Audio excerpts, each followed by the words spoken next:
Hunting a Queen is a debut novel by E.M Barnes. It is the first of a trilogy, with the last book still to be released. This book was published in July 2023 and currently sits at a 4.08 on Goodreads with 5 reviews. Most of the reviews enjoyed the story, however thought the book required further edits for grammatical and writing errors, but overall a pretty good reception. I was interested in reading this since it boasted a sapphic relationship, but you will see throughout my review I am not happy with the representation. This isn't a lesbian romance. This is an older woman in a position of power meeting a young teenager in a very difficult time in their life and ending up getting together sexually.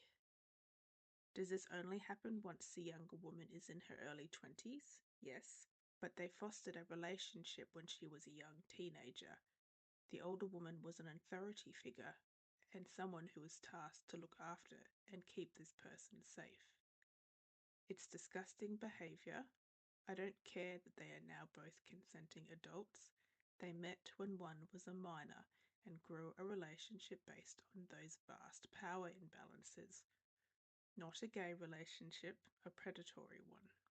The author does provide a foreword that includes some trigger warnings. This book explores aspects of mental health and contains depictions of self-harm, alcohol abuse, disordered eating, and suicide. No mention of this predatory relationship. I'm not sure if that means the author thinks this is okay, but it's not. I also want to say this book does not discuss eating disorders well at all. So I really need people to be aware that if you struggle with any issues around eating, please don't feel like you have to read this. This book is triggering. I will discuss it further when we get to the point of the book, but please don't continue if you feel like talking about this will cause you harm. Hunting a Queen follows our protagonist May, a woman in her early 20s. The synopsis goes as follows. All May wants is to love and be loved in return. Riddled with anxiety after the death of her twin brother Levi, May's amnesia makes her history a complete unknown. Suddenly, 10 years after Levi's death, two mysterious strangers attack her, turning her whole world upside down. Will May leave everything she knows behind for a crown in a strange new world, or will she stay with Lucy, the woman she loves? So I want to say again, this book is very triggering for predatory relationships with a minor and a triggering discussion of eating disorders. Please look after yourself if you decide to read this book. And with all that, let's read. The book starts with a prologue following May. She's a young teen at this point and is informed by her friend Sadie that Levi, her twin brother, needs help. May is reluctant to help him, not thinking the situation is all that serious, and just wants to continue with her drawing, but still ends up going. They arrive to a cliff's edge to find Levi surrounded by a group of boys calling him names and asking if he is waiting for his sister to rescue him again. Setting up the dynamic between the twins, Levi is a bit of an outcast and May's the one who rescues him. But we can see by her attitude earlier that May must be tiring of her role. Levi calls out to May, and she tells him to get away from the edge and stop being dramatic. Levi recoils at this remark and asks her if she saw his note.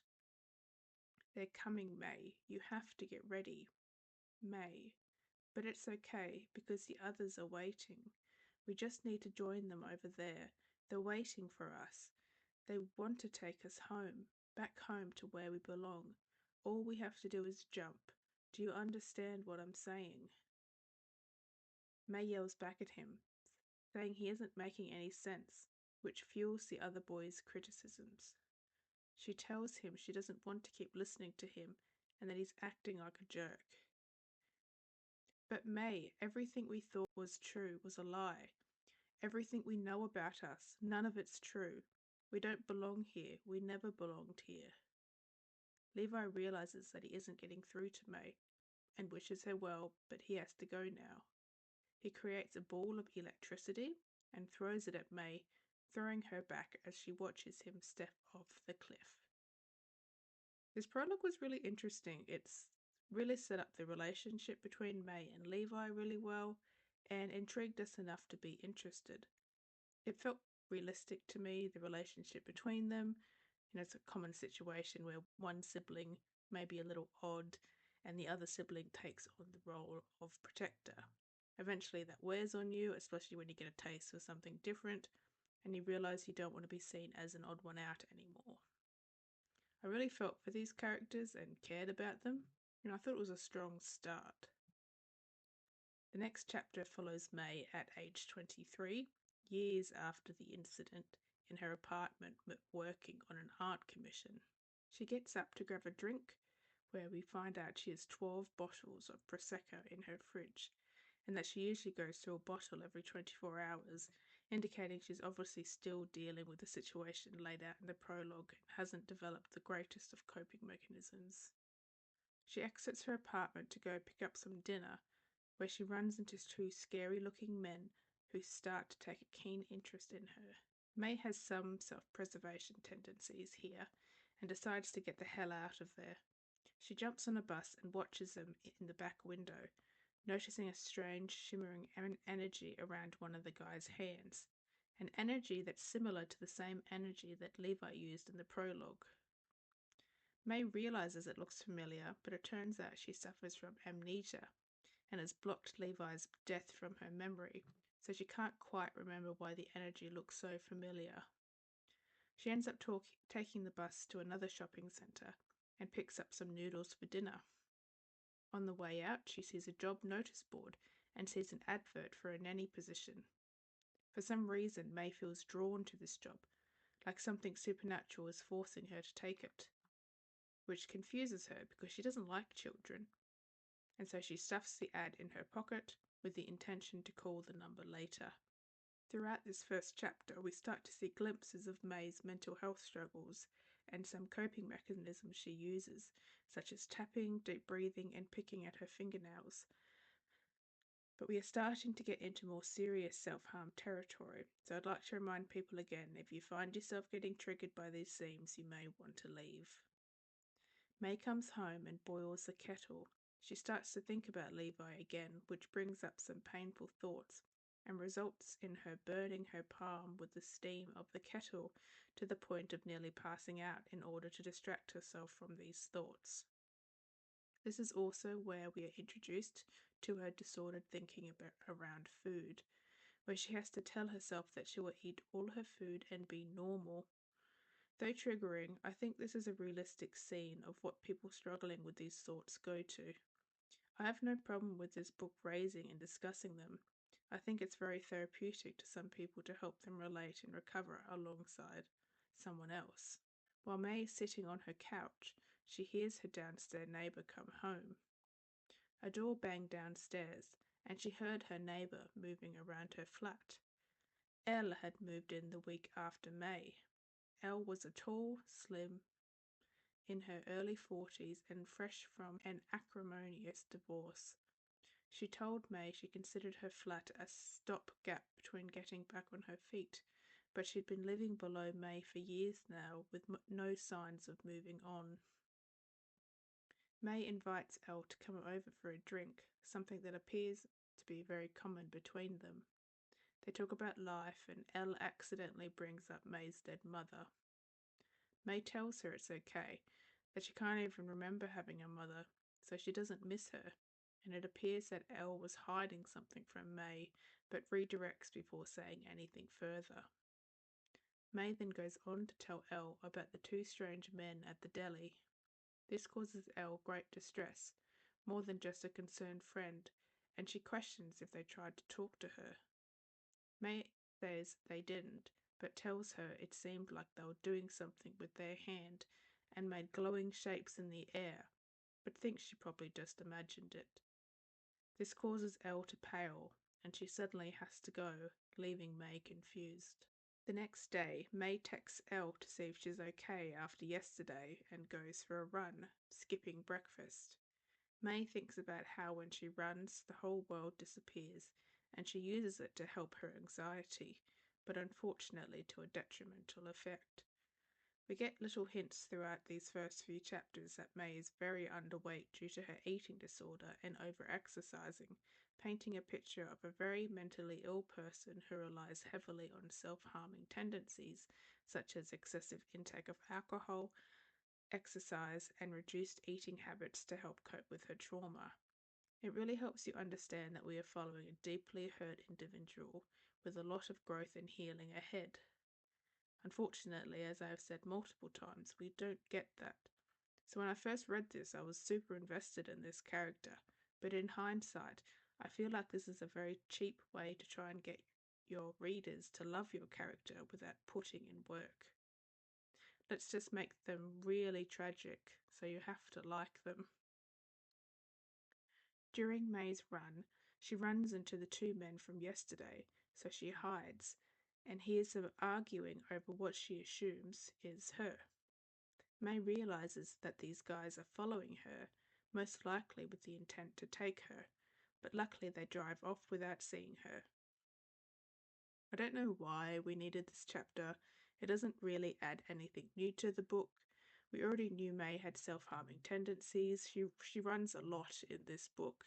It could have been introduced anywhere, and we also know that these two men are interested in her since they followed her out of the convenience store. And again, we get multiple instances later of them coming for her. This to me is a bit of a waste of a chapter and probably could have been cut. The next chapter, we jump back in time to the date of Levi's death, in May's perspective, right after she got hit by the ball of energy. She gets to her feet and runs to the cliff's edge to see Levi's broken body lying at the bottom. Levi, her cry reverberated across the empty sky, and May felt a deep, heart-wrenching emptiness. He's gone. He left me, alone, all alone. And then we time jump back to present time, and May sees that she's missed a call from Detective Constable Lucia Fernandez, or Lucy. Levi's death was her first case as a detective, and she likes to check in on May to see how she's going every now and again. May is quite nervous to call Lucy back, but she decides to, and Lucy picks up. They talk for a bit and decide to meet up next Wednesday at 7 p.m. We learn that the last time they met up, 6 months ago, didn't end well, but this isn't elaborated on further here. She recalls the first time they met each other at Levi's death, and how just looking into Lucy's eyes as a 13-year-old made her feel relaxed and safe. Lucy had done everything possible to protect May. She thinks about when she was 15 and struggling to fit in.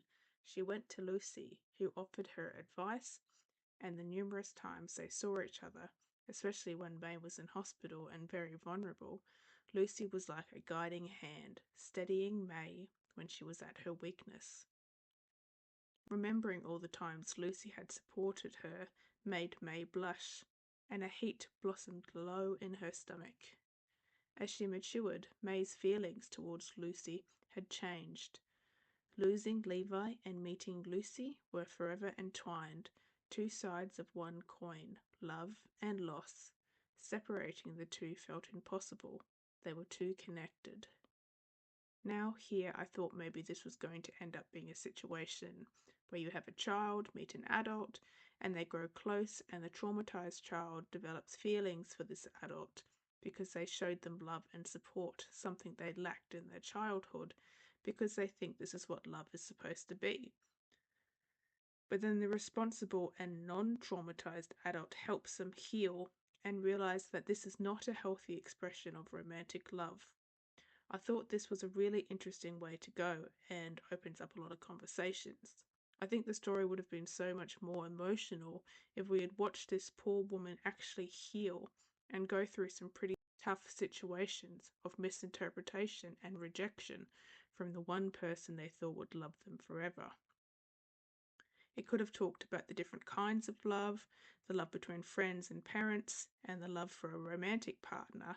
And maybe this book could have really been thought-provoking as we follow our flawed main character do some pretty morally grey stuff to try and keep them from facing their hard reality. I thought Lucy was going to be a strong role model with strong boundaries and a desire to help, maybe fall into some morally grey areas out of empathy, but end up always ensuring May's dignity and autonomy remained at the forefront. She is in no position to consent to a relationship that was developed when she was 13 years old. Is she now 23? Absolutely. But she still is in the mindset of that 13-year-old girl as someone who hasn't healed at all since Levi's death. She has built up a close and intimate relationship with someone 10 years older than her who was supposed to protect her. They are just on two different levels. There is a power imbalance here. People may disagree with me, I understand that. I just don't understand how you could find anyone attractive if you knew them as a child while you're an adult. If you built up such a close, intimate relationship of trust to then turn that into a sexual relationship, I just can't trust anyone who does that. It feels disgusting to me. We get a bit of a peek into May's life after Levi's death, with her school teachers trying to heal her of her amnesia and her life in foster care. May used drawings as her refuge, drawing portrait after portrait, all of different people but with similar features: long, luminous hair, slim oval faces, almond eyes tilted at the corners, and iridescent skin of all colours. It was as though she was trying to remind herself of someone through her drawings, someone she just can't remember. She restricts her eating and gets shamed by her foster parents, saying that there must be something wrong with her and her mind is bugged. She had been sent to counselling, however, which according to her went badly. We also learned that she inherited some money from an unknown relative with the condition that she buy a property, the one she's currently in. The chapter then repeats information, telling us about how Lucy stuck it out with her and brought her art supplies and made her feel hopeful, but now May wanted more. May's feelings changed from a youthful appreciation, infatuation, and adoration to a growing passion.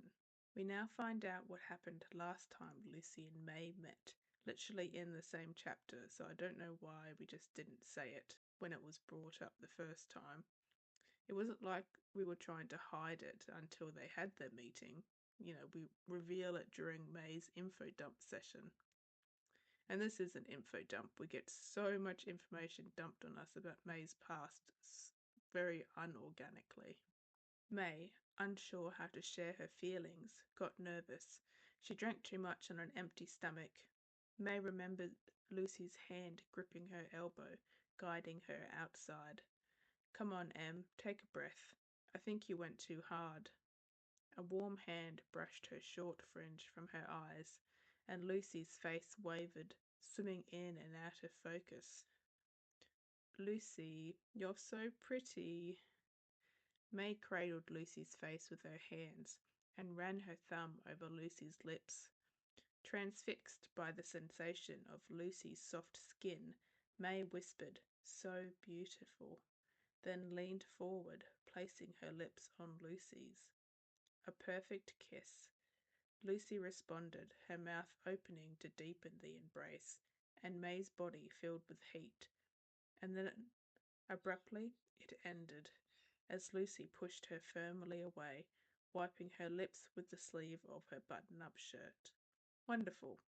Not only does Lucy enter in a relationship with someone she was tasked to keep safe as a child, now she's engaging in sexual assault. May is obviously too drunk to consent to this. I honestly can't believe she actually remembers this happening. This would have been a good scene if we didn't go down the route the book did, and Lucy actually reflected on her actions. But instead, it feels like this is more of a bad thing they did together, and May made the choice to kiss her. I'm not saying drunk people aren't responsible for their actions, but Lucy is aware that May is mentally unwell, and Lucy should know the unhealthy attraction minors can have towards people that save them. She works as a police officer.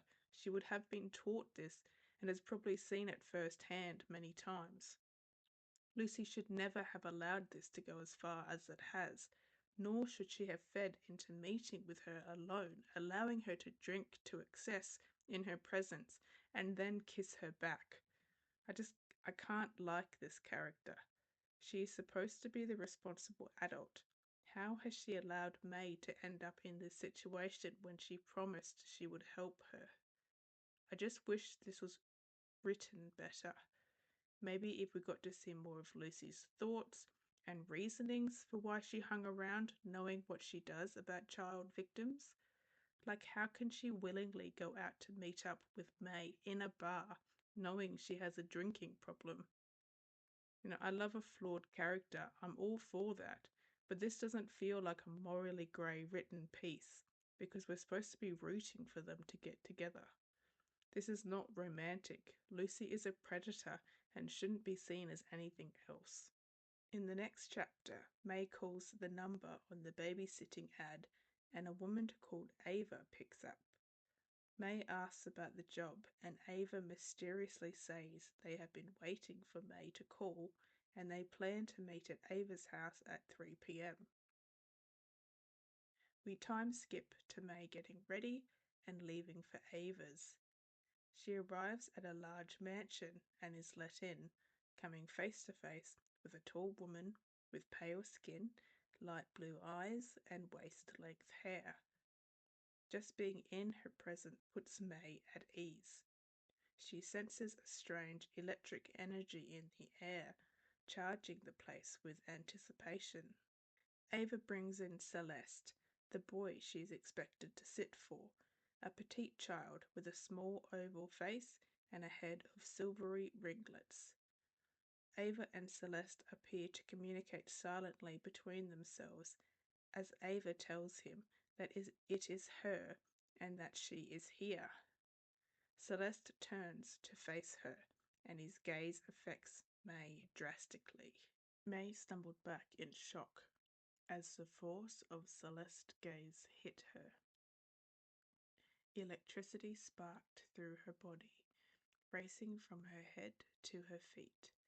Inside her, something swelled, expanding from cell to cell until her entire being raged with heat. Images flashed through her brain, and there, standing before her in her mind, was Levi, her Levi. He looked at her, raised his left hand, and whispered her name, Majesties. May ends up passing out and wakes up a bit later to Ava and Celeste watching over her. Ava apologizes, saying Celeste can be intense and not everyone is open to their communication style.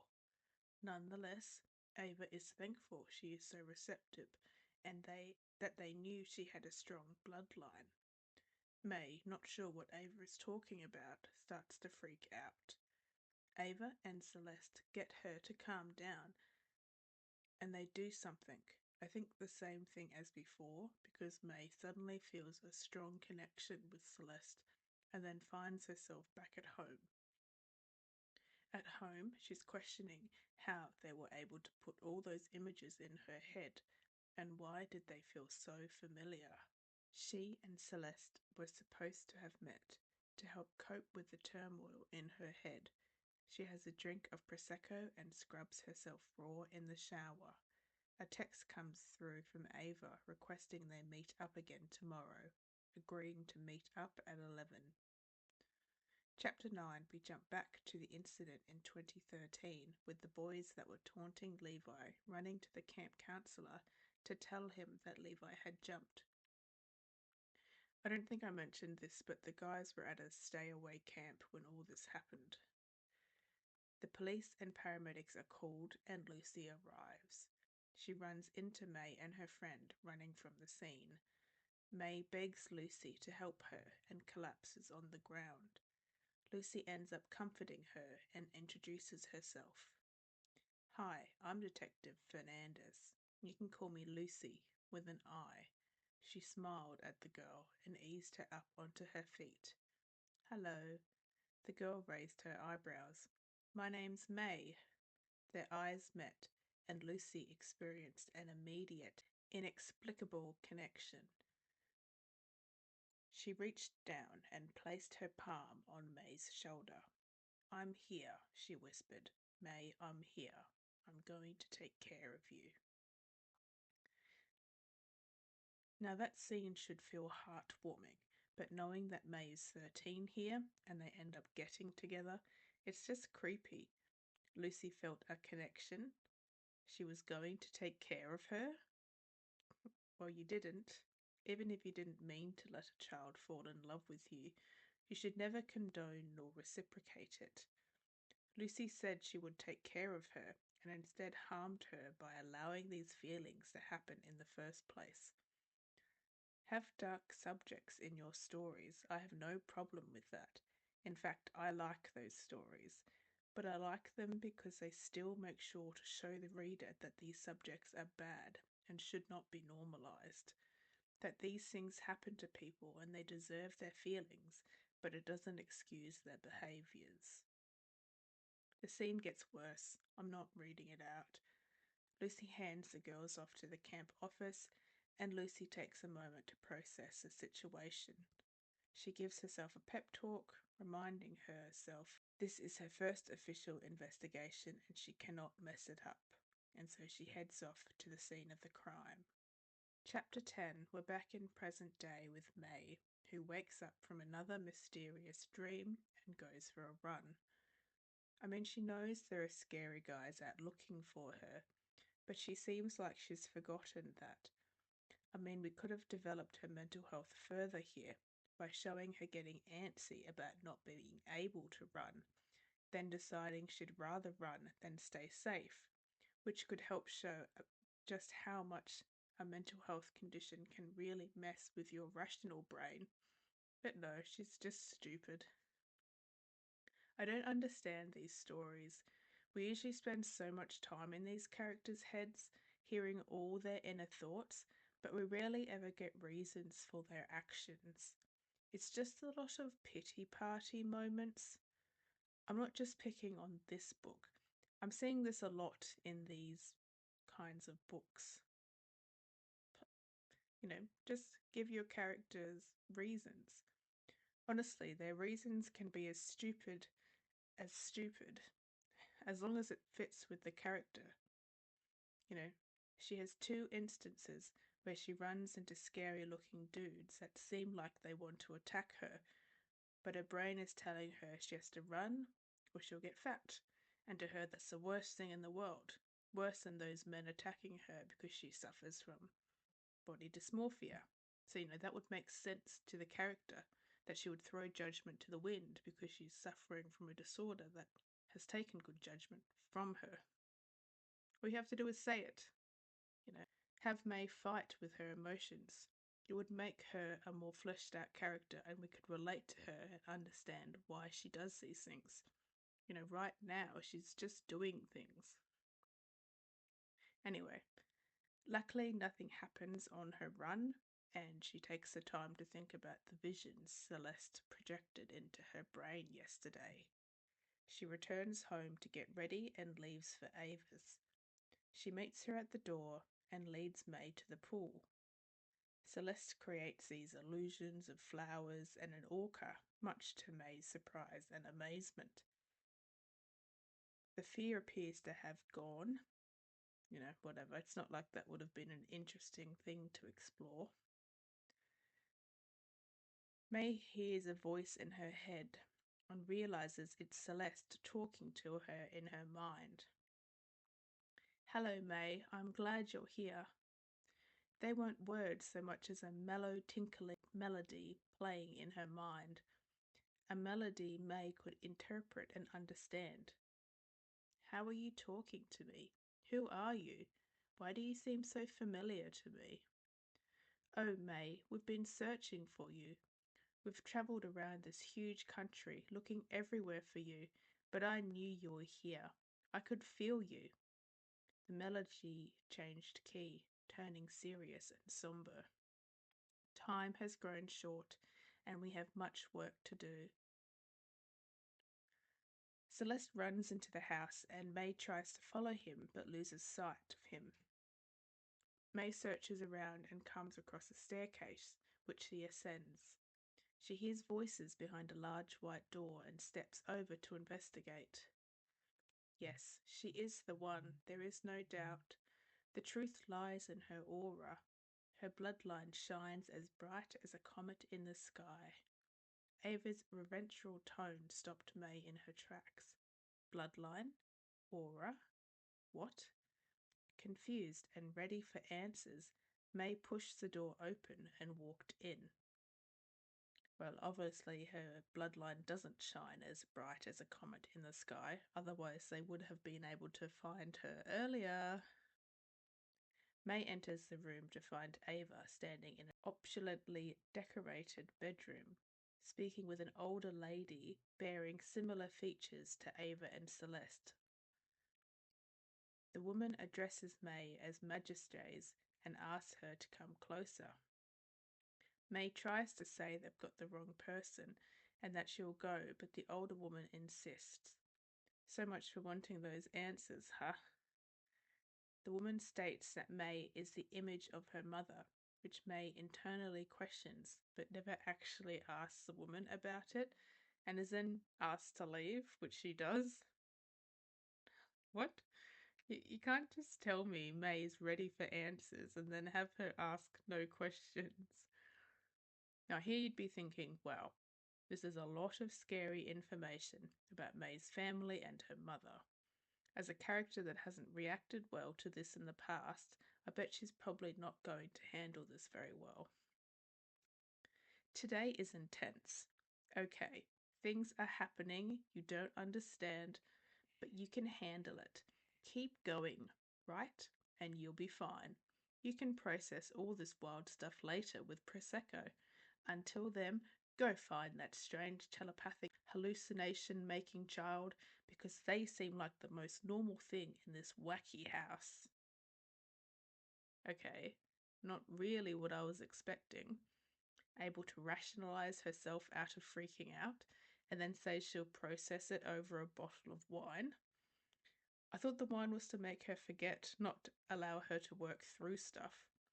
That's the whole reason she's in this mess with her mental health, because she can't process it. I don't know.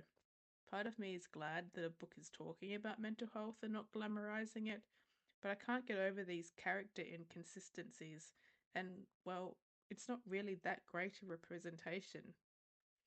I wish it got, I don't know, grittier. I wish it went deeper. I feel like it gets brushed over a lot, and really it's just a character device to, make us like her more. There are some good insights scattered throughout. I have thought some of the insights were very relatable, like the scene with her self-harming with the steam from the kettle, but it's all buried in all this bad representation. But don't worry, it does get worse. May wanders around the place again looking for Celeste and comes to a library. She has such strange dialogue sometimes that kind of comes out of nowhere. Like here, she's like, wow, Ava wasn't kidding. This is a library, like capital L library. What? It's like very cool lingo. I'm such a kooky girl, but she's not. Her personality just kind of flip-flops.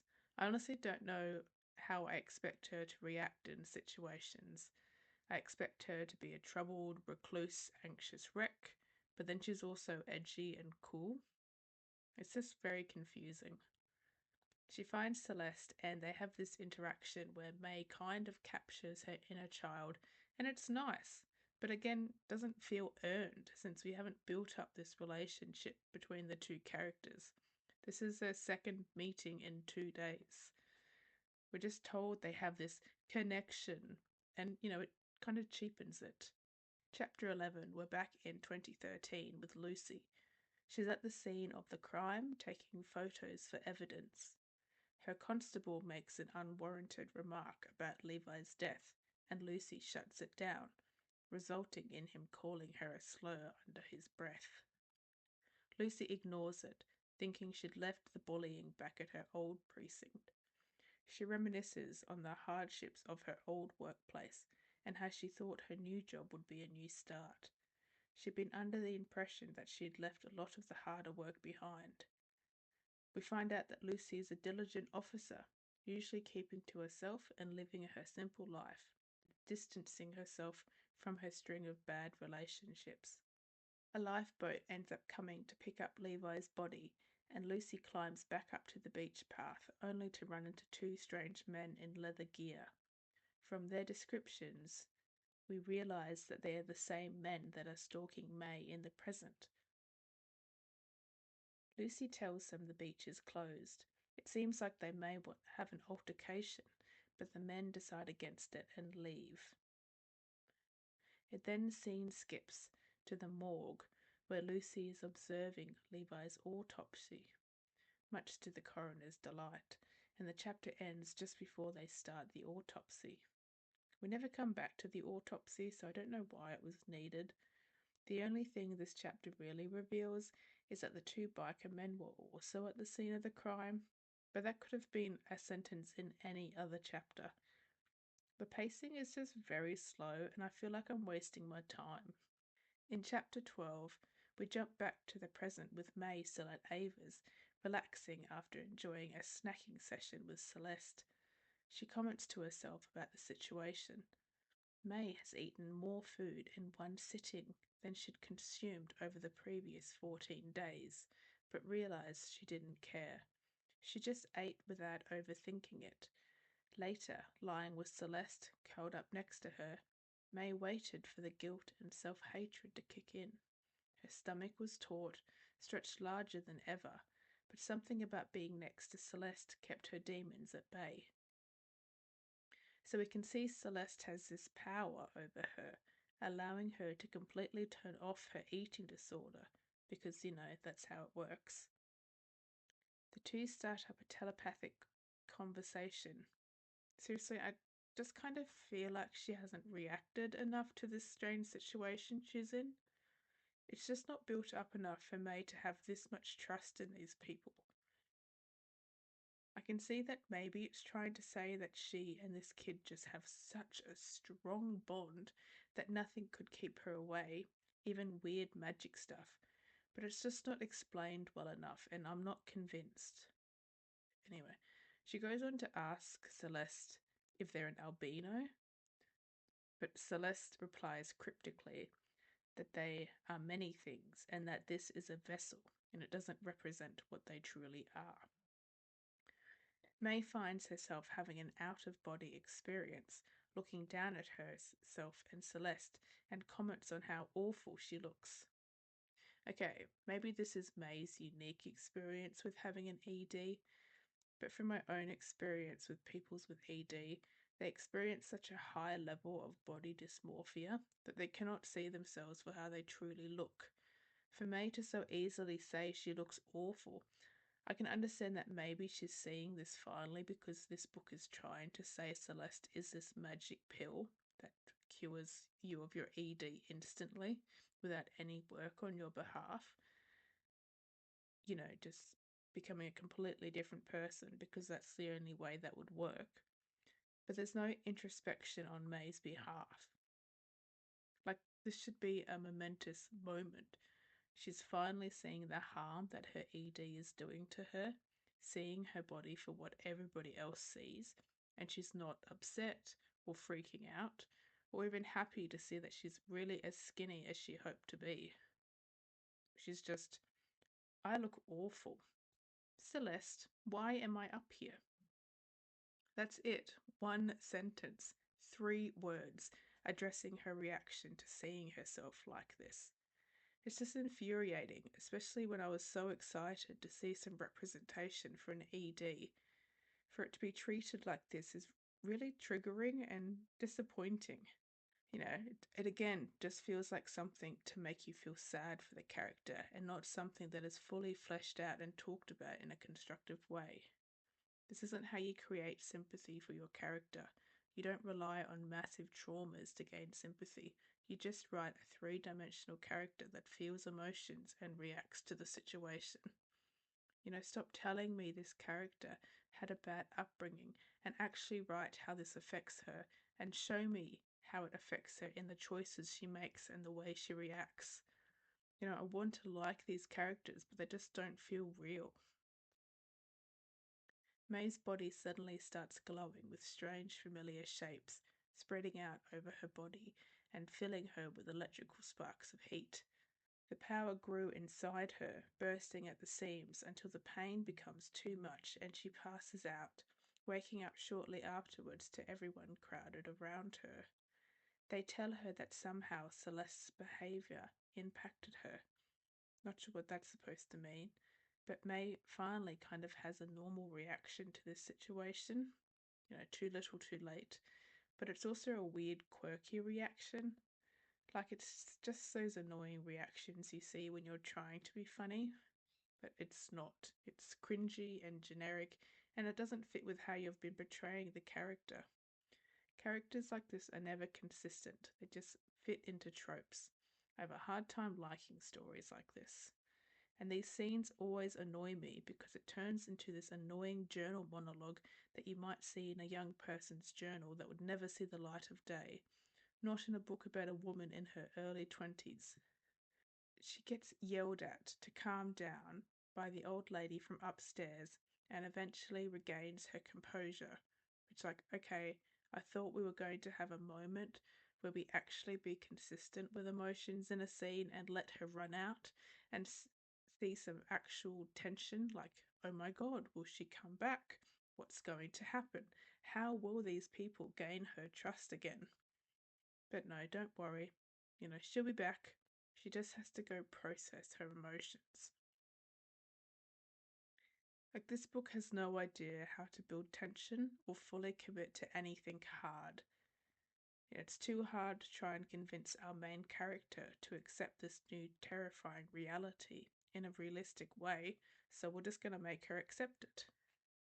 She leaves the house and walks home, and to clear her head, she decides to go for a run. I would have liked to see, especially if we were going with the narrative that Celeste is some magic pill that cures EDs, that she suddenly feels all these thoughts flooding back in and she faces those really tough emotion that comes with EDs, especially after you've eaten.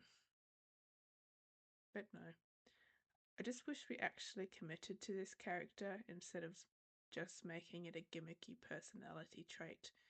I want to see her actually experience what it is like dealing with this debilitating disease, because it is and needs to be talked about. People are dying because we won't address these issues, and a story like this isn't helping.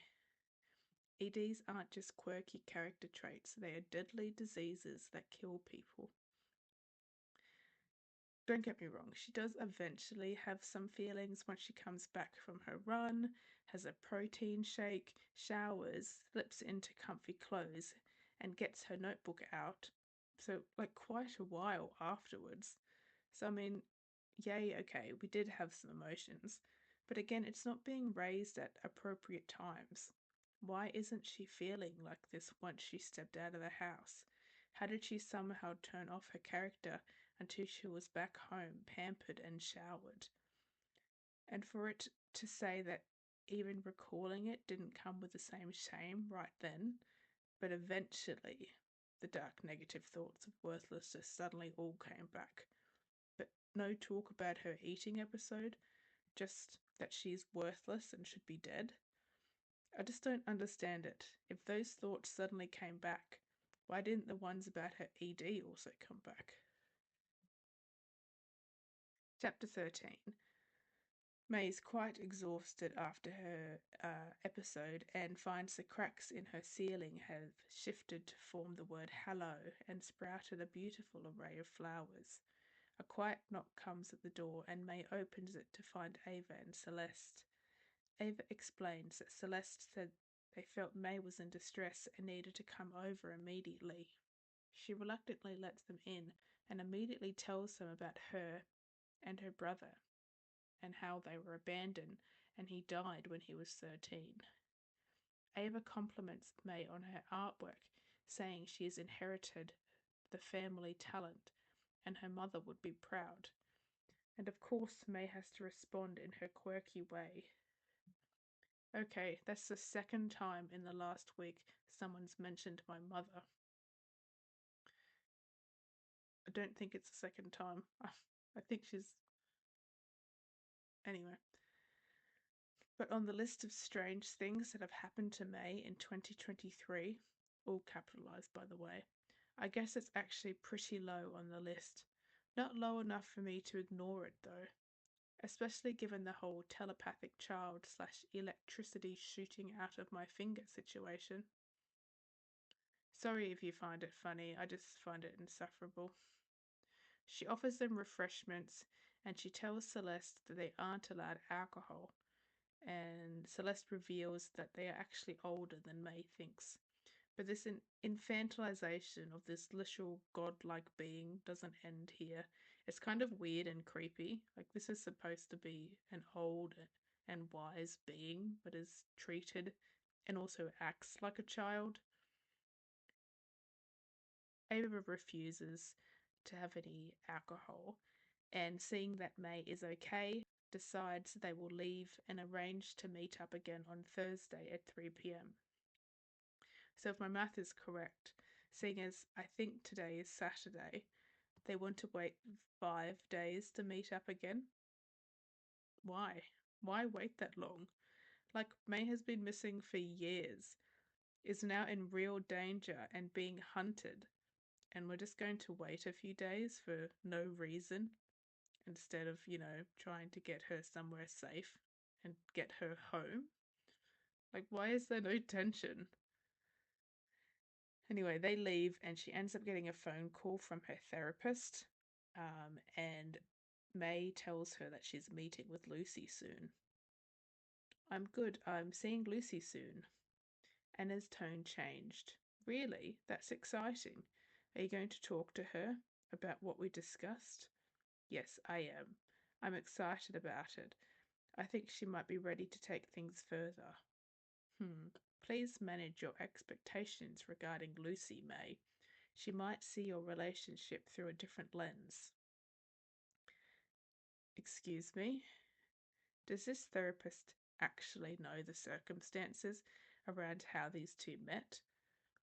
I just don't understand how a credible therapist would ever recommend a traumatized woman ever try their shot with the parental figure that helped them through the situation.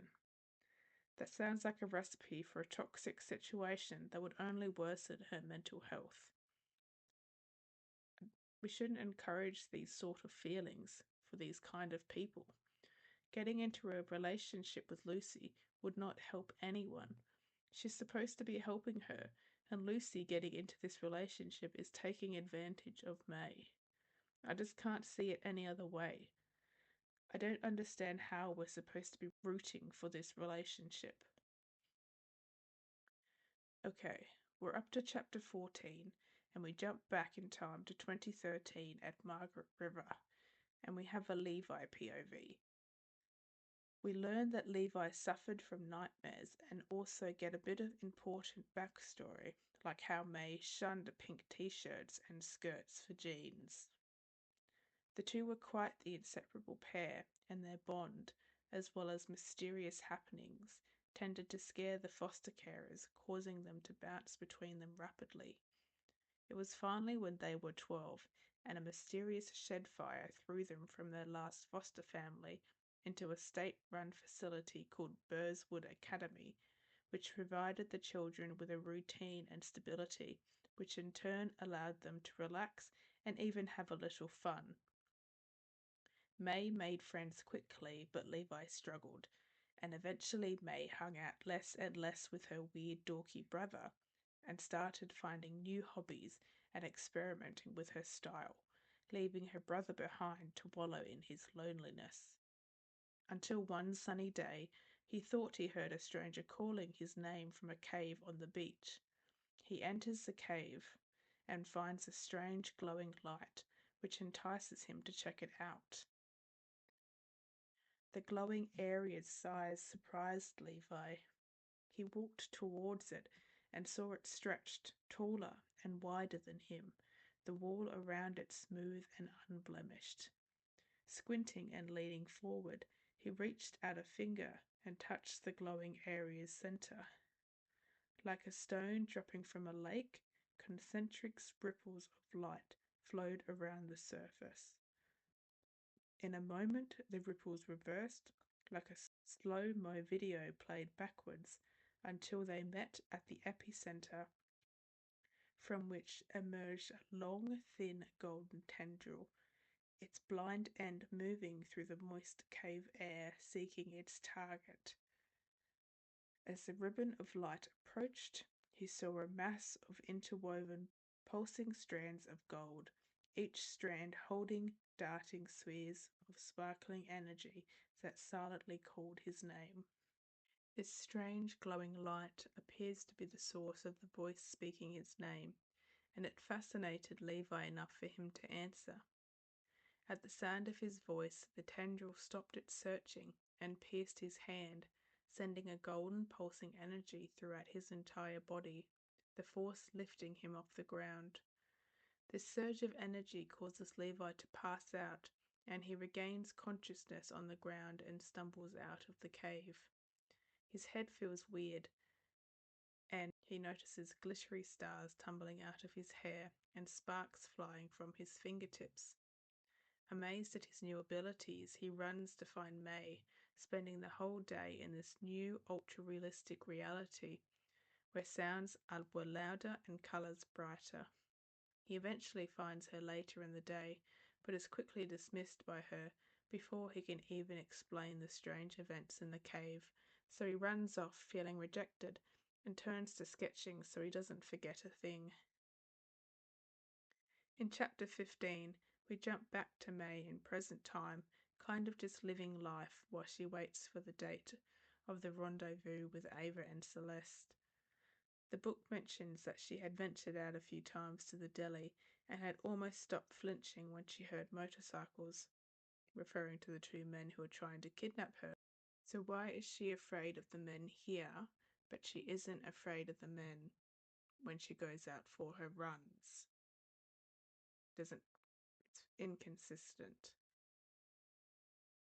To bide her time, she tries drawing Lucy and looks through her scrapbook of photos of Lucy that she'd cut out from her newspaper articles. Like, you can tell this is an obsession rather than love. Eventually Wednesday comes. I first thought this was an error because she had agreed to meet with Ava on Thursday, but she'd actually planned to meet with Lucy on Wednesday, and I'd just forgotten because I didn't care. And she's getting ready and psyching herself up to not overdrink, which we all know is going to happen, so at least she's consistent here for now. She arrives at the bar and sees Lucy already inside. The breath caught in May's chest. Remember what Anna said. Be myself, don't drink. Take it easy. Her pulse raced and her finger flicked double time against her thumb. Stop it. Just stop it. Be cool. May swaggered into the restaurant, full of false confidence, and pulled out the chair opposite Lucy. Hey, stranger, how are you? Sorry I got wasted last time we were together. What an idiot, am I right? Her laugh sounded fake, so she turned to the waitress. Can I get a Prosecco, please? Well, I handed to the book. It gave me another emotion besides anger. Second-hand embarrassment. That was awful. She gets her drink and Lucy goes straight in for the kill, asking May if they're going to talk about it being the kiss they shared last time they were together. This woman, this isn't cute. It's like watching a predator. Okay. May took a deep breath and the words tumbled. Look, I'm not sorry I kissed you. I'm sorry it took me so long to kiss you. I like you, Lucy. I have tried not to like you, and I know you're going to say there are a million reasons we can't be together because you're a cop and you can't be with a witness. Her fingers made quotation marks in the air. But I'm not a witness anymore, Lucy. I am me, May, and I want to be with you. I can understand this view from May. I appreciated this view from May. Just in hindsight, I now realize that instead of this book wanting us to see that May is just experiencing a normal reaction from someone who is traumatized and created an obsessive relationship with a safe person, this is actually a mentality that we're supposed to adopt, and I'm just not doing it. Instead of discussing it like Lucy initially requested, for some reason she just changes the subjects to May's eating disorder and questions when did she last eat or see her therapist. Which, wow, aren't you supposed to go through mental health training as a cop? These two people are just so unlikable because they are horrible and they don't change. Be a horrible person. I like horrible characters, but don't try to convince me that they're good. That's when I start to hate them. May gets frustrated. I mean, I would too when someone asks me to talk about something, and then when you start to talk about it, instantly changes the subject and asks Lucy if she's actually listening to her. Lucy replies, telling her that she is sick, and how can she love someone else when she can't even love herself? Like, Jesus, is this really a safe space to be talking like this when she is drinking and in public and able to leave and go and self-harm herself? It gets worse. Let me just quote the text. I am fine. I've told you this before. I am fine. Stop worrying about me. It's not your job anymore. She spat the words at Lucy. Look, I know you think you have to look after me because I used to be this young orphan going through a ton of stuff, but I've grown, okay? It all happened 10 years ago, and over the years we've caught up like a billion times, and every time we meet there's a connection, right? This strong connection between us is growing into something important. Tell me I'm wrong about it. Tell me. Lucy fixed her eyes on the table, refusing to engage. Seriously? Don't pretend you didn't begin kissing me back when I kissed you. Because you did, Elle. You did, and it was incredible. And I can't believe you don't want to explore what this could be. What is it? Why are you resisting what is so evidently happening? May's hand slammed on the table in frustration.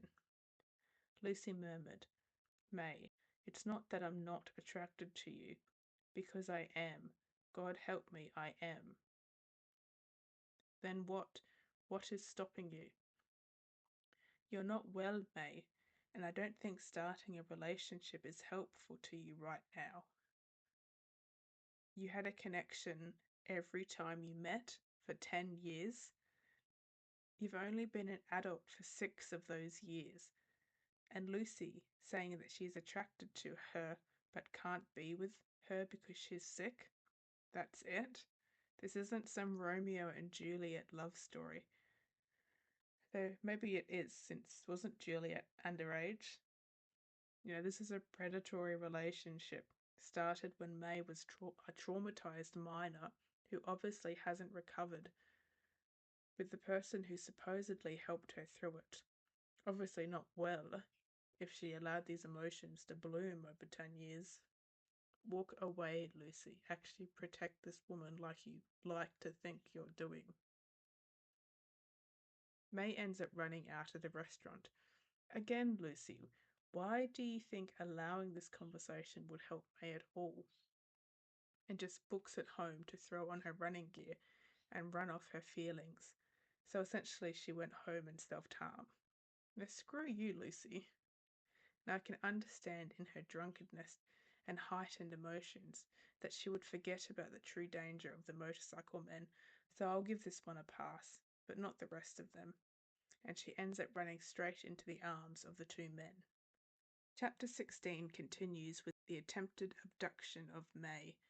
She is floating high in the air when a deafening roar fills the air and she feels her world shifting. A powerful voice rings out, telling the men to get away from her. A familiar voice, who May identifies as Elle, her neighbour, who is also mysteriously hovering and silhouetted by a shimmering halo. One of the motorcycle guy comments on Elle dragging herself away from the royal court and that she is a long way away from something called the House Vedert. We find out here that the two men's names are Stragva and Kojin. The two engage in battle using magic.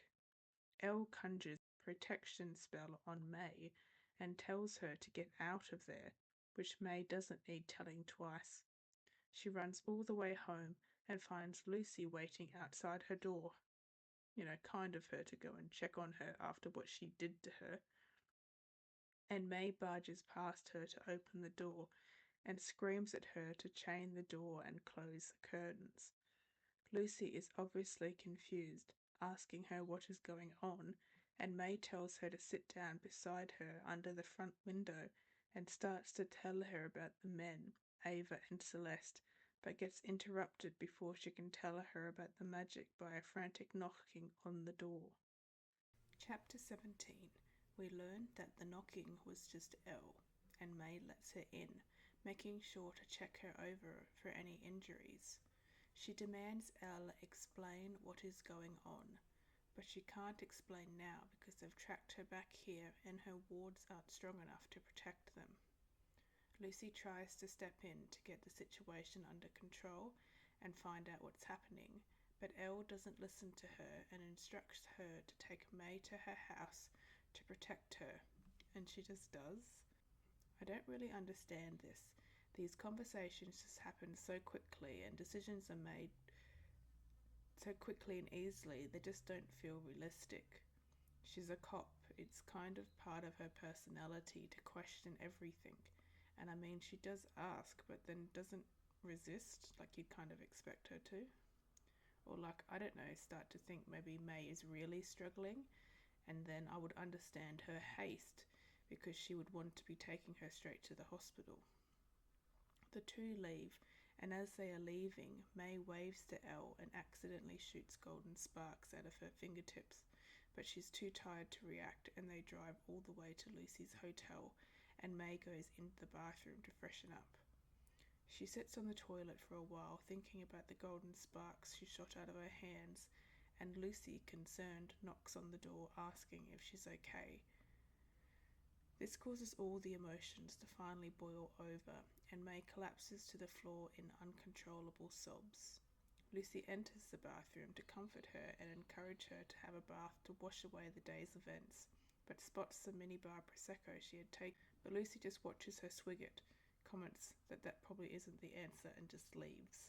May stays in the tub for a while, and when she gets out she finds herself able to look at herself in the mirror, something she comments that she's never been able to really do. She notices her pronounced ribs and grey flesh, noting that meeting Celeste has loosened something within and allowed herself to actually see herself for what she is. I think I may have commented earlier, this script has taken me months to write, about disliking that Celeste was just some magic pill to fix her ED, which I still agree with. But I don't mind the narrative that maybe they were able to open her eyes to see what she was doing to herself. Not curing her, but giving her the reality check she needed to cure herself. Unfortunately, this narrative is not continued. She doesn't do any soul searching. She just has magic to cure her. But I thought this was an interesting moment in the story. Of course, it had to be ruined with Lucy walking in on May naked. Like, come on, girl. May tells Lucy that she realizes why Lucy doesn't want to be with her because she's hideous, and May starts to pinch and scratch at her body, indicating though her eyes are opened, she hasn't healed at all. Self-hate and judgment tend to be what leads people down this path. They don't feel worth the effort to get better. So for us to never get to see her actually overcome this is kind of a kick in the gut. Instead of Lucy dispelling her horrible comment that a person's body could be horrendous, she pulls May's naked body into an embrace that May describes as intimate, causing Lucy's breath to hitch as May trails her fingers across the back of her neck.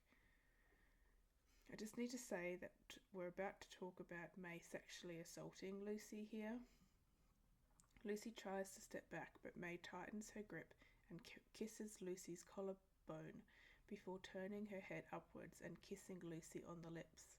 Again, Lucy tries to pull away, but May holds her close. I don't really like this because I feel like it's putting the emphasis on that Lucy is trying to pull away, but May isn't letting her because, one, I don't want to victim blame here, but Lucy should never have gotten in this situation, being a responsible adult, having plenty of signs, even previous kisses from May to know this is what she wanted. And what was she thinking going into the bathroom when May was naked? And two, May is sexually assaulting Lucy, and I feel like May doesn't face any consequences from this. Further along, it's even written that May doesn't realise that Lucy is literally standing taut and rigid, so she's not reciprocating. May is just shoving her tongue down her throat and feeling her up. Once May reaches up to brush her hand over Lucy's bra, Lucy is able to push May away, telling her to stop. May still tries to continue the interaction, pulling her hand free and running a finger along Lucy's bra, and Lucy pushes her off again, keeping her eyes low and telling May she can't and it isn't right, and she leaves May in the bathroom alone. May is shocked at Lucy's rejection and tries to understand Lucy's behaviour, thinking again that the reason Lucy rejected her was because she was hideous. I really don't like this, because we don't address this well.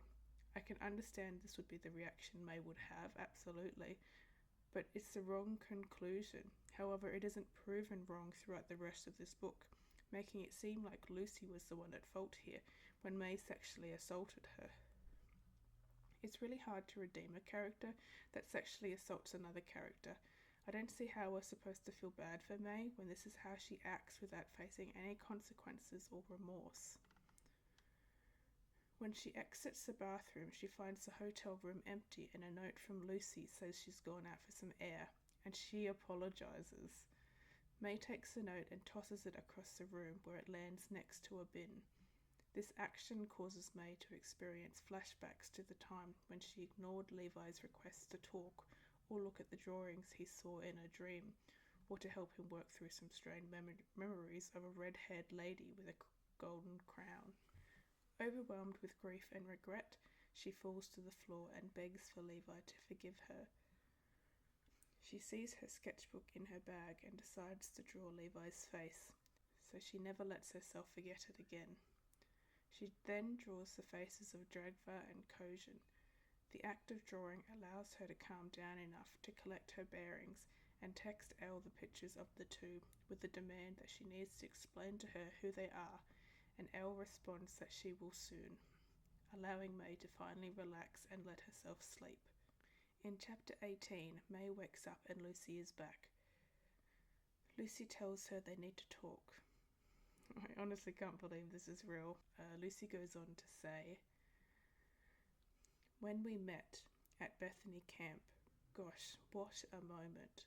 From the minute I laid my hand on your shoulder, we had an incredible connection. I knew I had to protect you above all else. You were 13, vulnerable, and had suffered a horrible trauma. I was 23 and the detective investigating your brother's death. I'm a police officer, which automatically puts me in a position of power or authority. My job is everything to me, and I put my heart and soul into your case.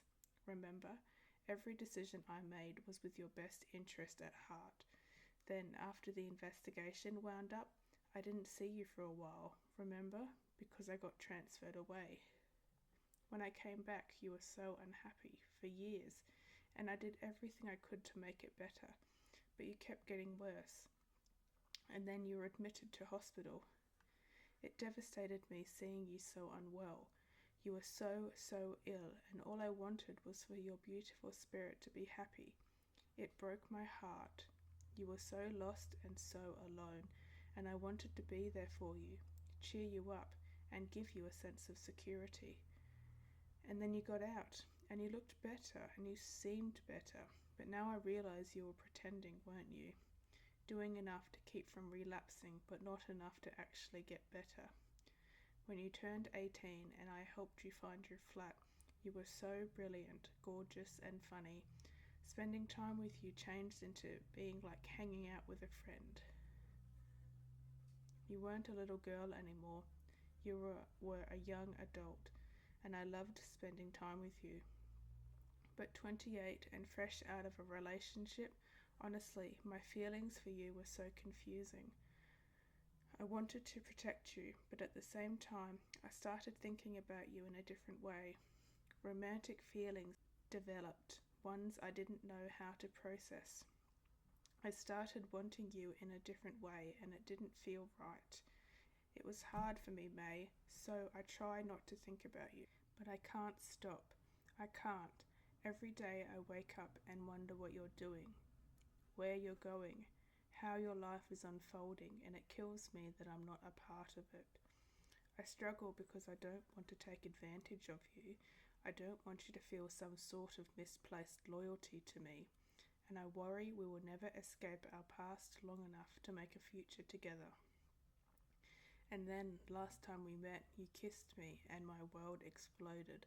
Trust me, I wanted more, because when a beautiful girl kisses you, you'd be a fool not to want more. But May, honey, you're still not well. And I feel uneasy about how it is between us, because I hate to think your affection for me is in any way misplaced. Witnesses are known to form attachments, unhealthy attachments, to cops working their cases. And I couldn't and won't live with that. I deserve more. May leaned forward, placing her hand on Lucy's thigh. It's not like that, Lucy, it isn't. I hope not, I do, because I do have feelings for you, confusing feelings. At the same time, there's no way I can even think about having anything different with you until you're better, because what I said was true. You don't love anyone else until you love yourself. So I will be here for you, loving you, waiting for you, and when you're ready and not pretending, we could explore what it might be like if we decide to be together. That's all I can offer. Do you kind of see why I'm upset? This is very predatory. There was a slither of self-awareness just to be ignored. You felt an incredible connection when she was 13, but only when she was 18. Still a teenager, but an adult. Did you start to have romantic feelings? I don't believe you. And screw off with every decision I made was for your best interest. If that was the case, you wouldn't be here. I just can't root for these two. One is a predator that is preying on a vulnerable woman who she met when she was a young teen, and the other one won't grow up and heal and sexually assaults other women.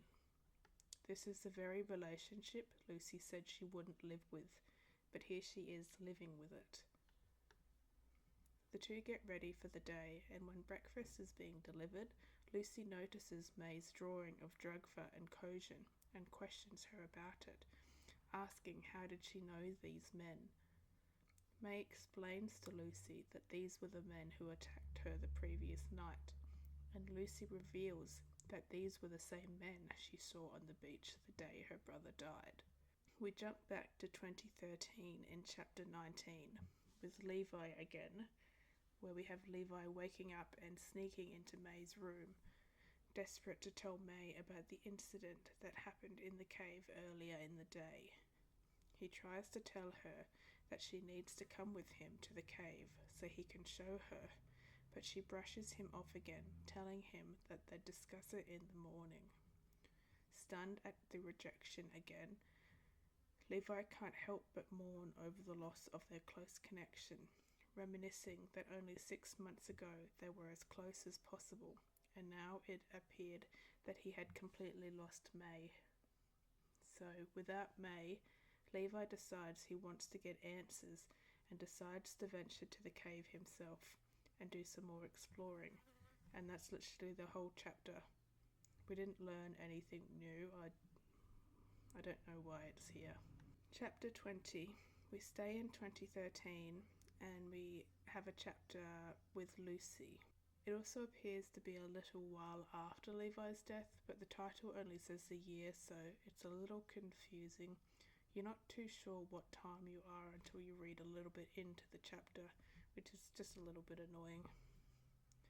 Lucy starts her investigation, looking through Levi's dorm.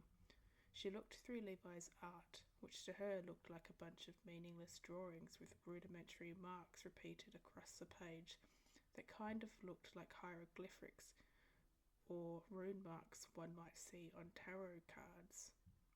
Though she was unable to ascertain the meaning of them, she thought they may pertain to Levi's death, so decided to take them in as some kind of evidence.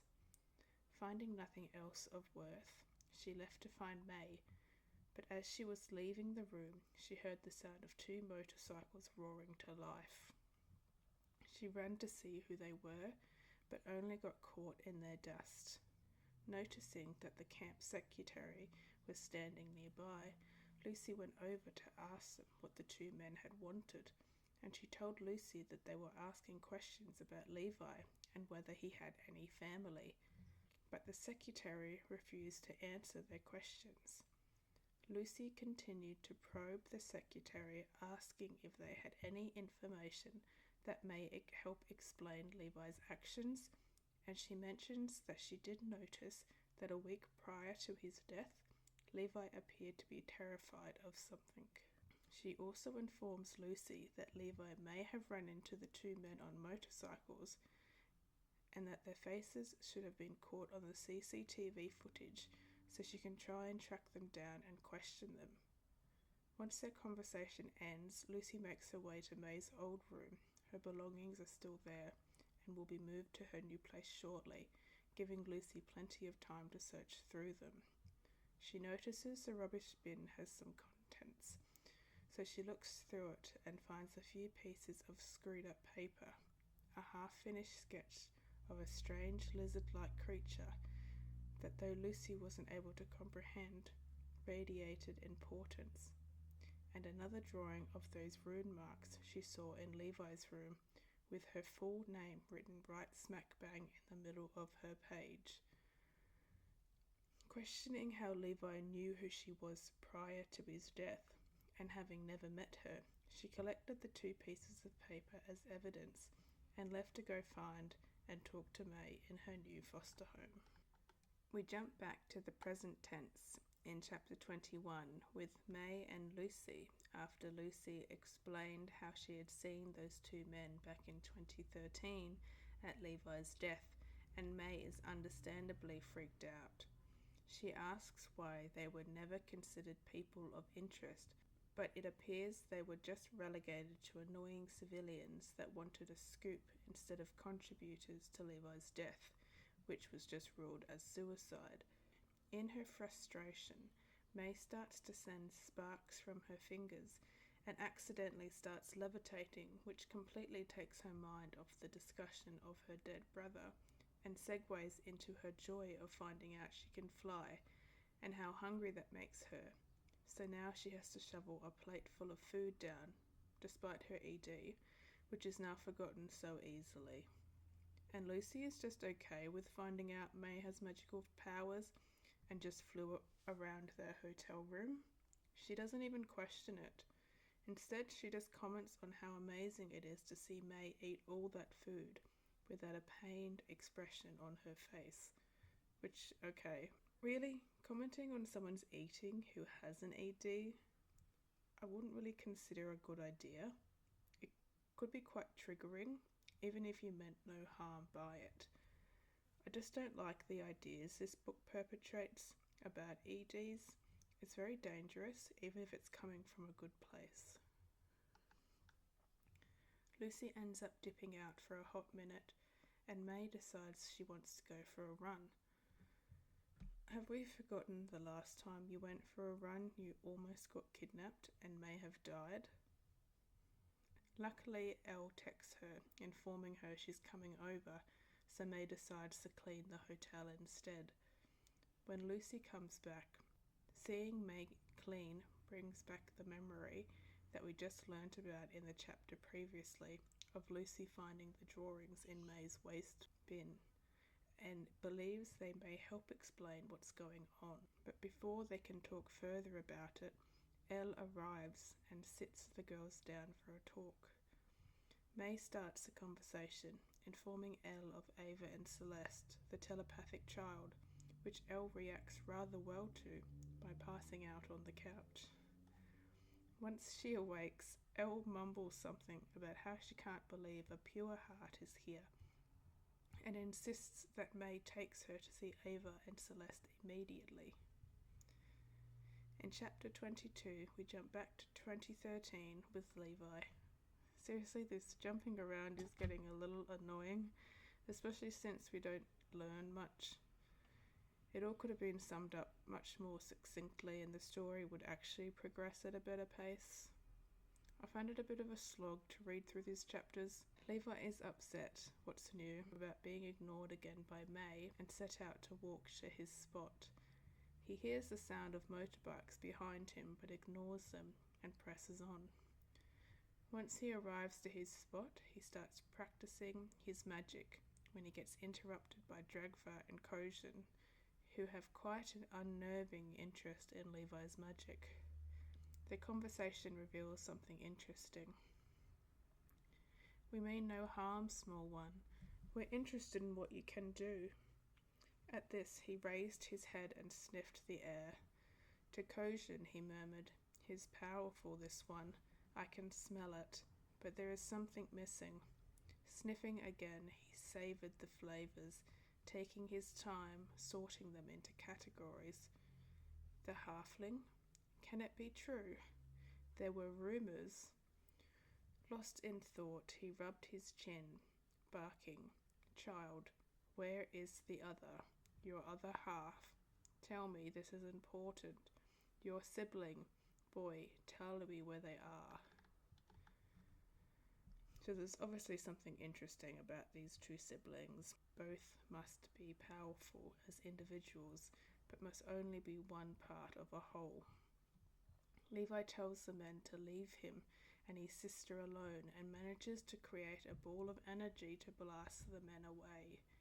He tries to make an escape, but the men are hot on his heels, so he diverts his path to the cave to hide, successfully evading the pair.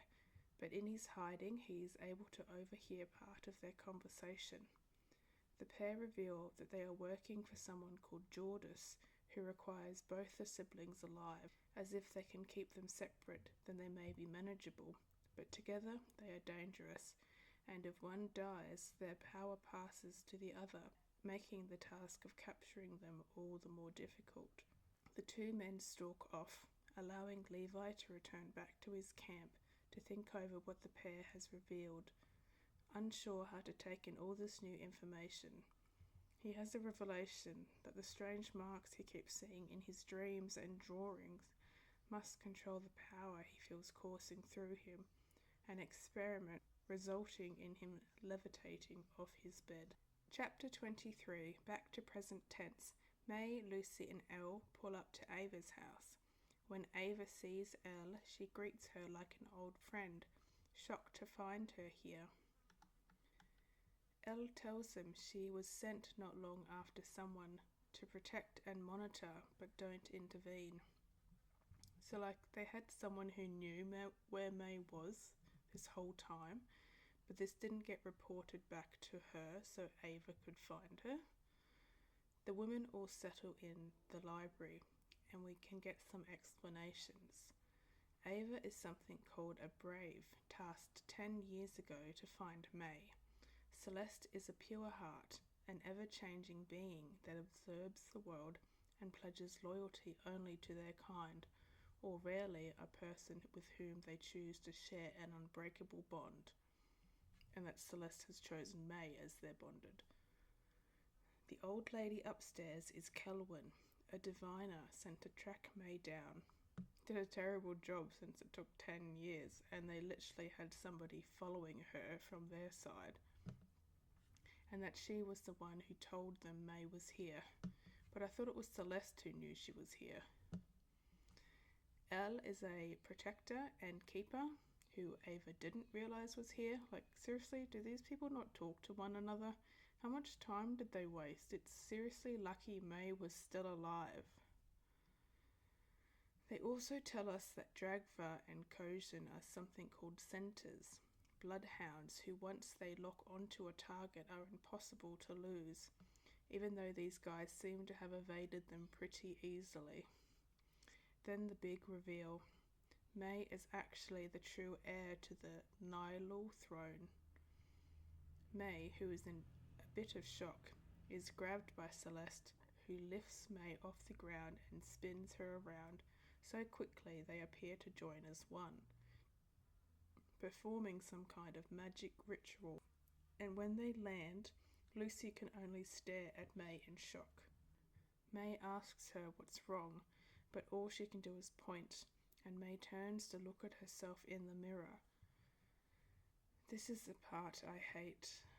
Let me just read it, and trigger warning, this is quite triggering. May's reflection was almost unrecognisable. Dark red hair now hung past her shoulders, shiny and throwing flecks of copper.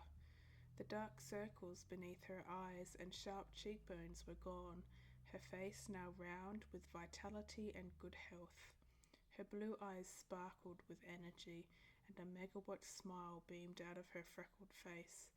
She realised her body had also filled out, taut muscles moving under the skin in her thighs and her arms. She lifted an arm and flexed in the mirror, marvelling at the sight. "Oh my God, May, what happened to you? You look incredible. What the hell?" Lucy could hardly speak. "Jesus, I do. I don't know what happened. We were sitting there, then spinning, and my body melted, and all I could feel was Celeste." "What was that, Celeste? What happened? I felt you in every cell, filling me, rebirthing me." "You know what? I don't care what that was. I feel good. Actually, I feel amazing." Twirling on the spot, golden sparks flew from the icy streak in her hair. "Woohoo, look at me. How the hell am I going to explain this to my therapist? Anna is going to freak out." For the first time in her life, energy and strength surged through her body. "I feel powerful, so powerful." Her body vibrated with an unforeseen energy. She could feel it coursing through her veins. Almost weeping at the sensation, May couldn't stop moving. The fat black toad of self-hate and loathing, sitting screaming obscenities and encourage her to self-harm in her mind, had been silenced. "I can't hear it. I think it's gone. It feels like a massive weight has been lifted from me. May, we are one." You already know my thoughts on this. I feel like I've just repeated myself over and over again. But this is really something. Not only do we just cure May of her ED, never to plague her again, we never get to see May grapple with her problems and actually try to better herself. Not only am I disappointed at the representation of EDs, I'm devastated we didn't get to see a character go through any kind of meaningful arc. Celeste just swishes his magic wand and May's character development is over, and now we just get a repetitive plot. Your characters make your story. I don't care how interesting your plot or your twists are. If I don't care about your characters, I don't care about your story. So when I see characters cheated out of moments like these, I just find it hard to engage with the rest of the story. Once her magical Cinderella transformation is complete, May suddenly realizes something and turns to Ava to ask her who sent her to find her. Ava explains. It was her mother. In chapter 24, we're back at Margaret River, 2013. with Lucy in the car listening to Goatee's Somebody That I Used to Know.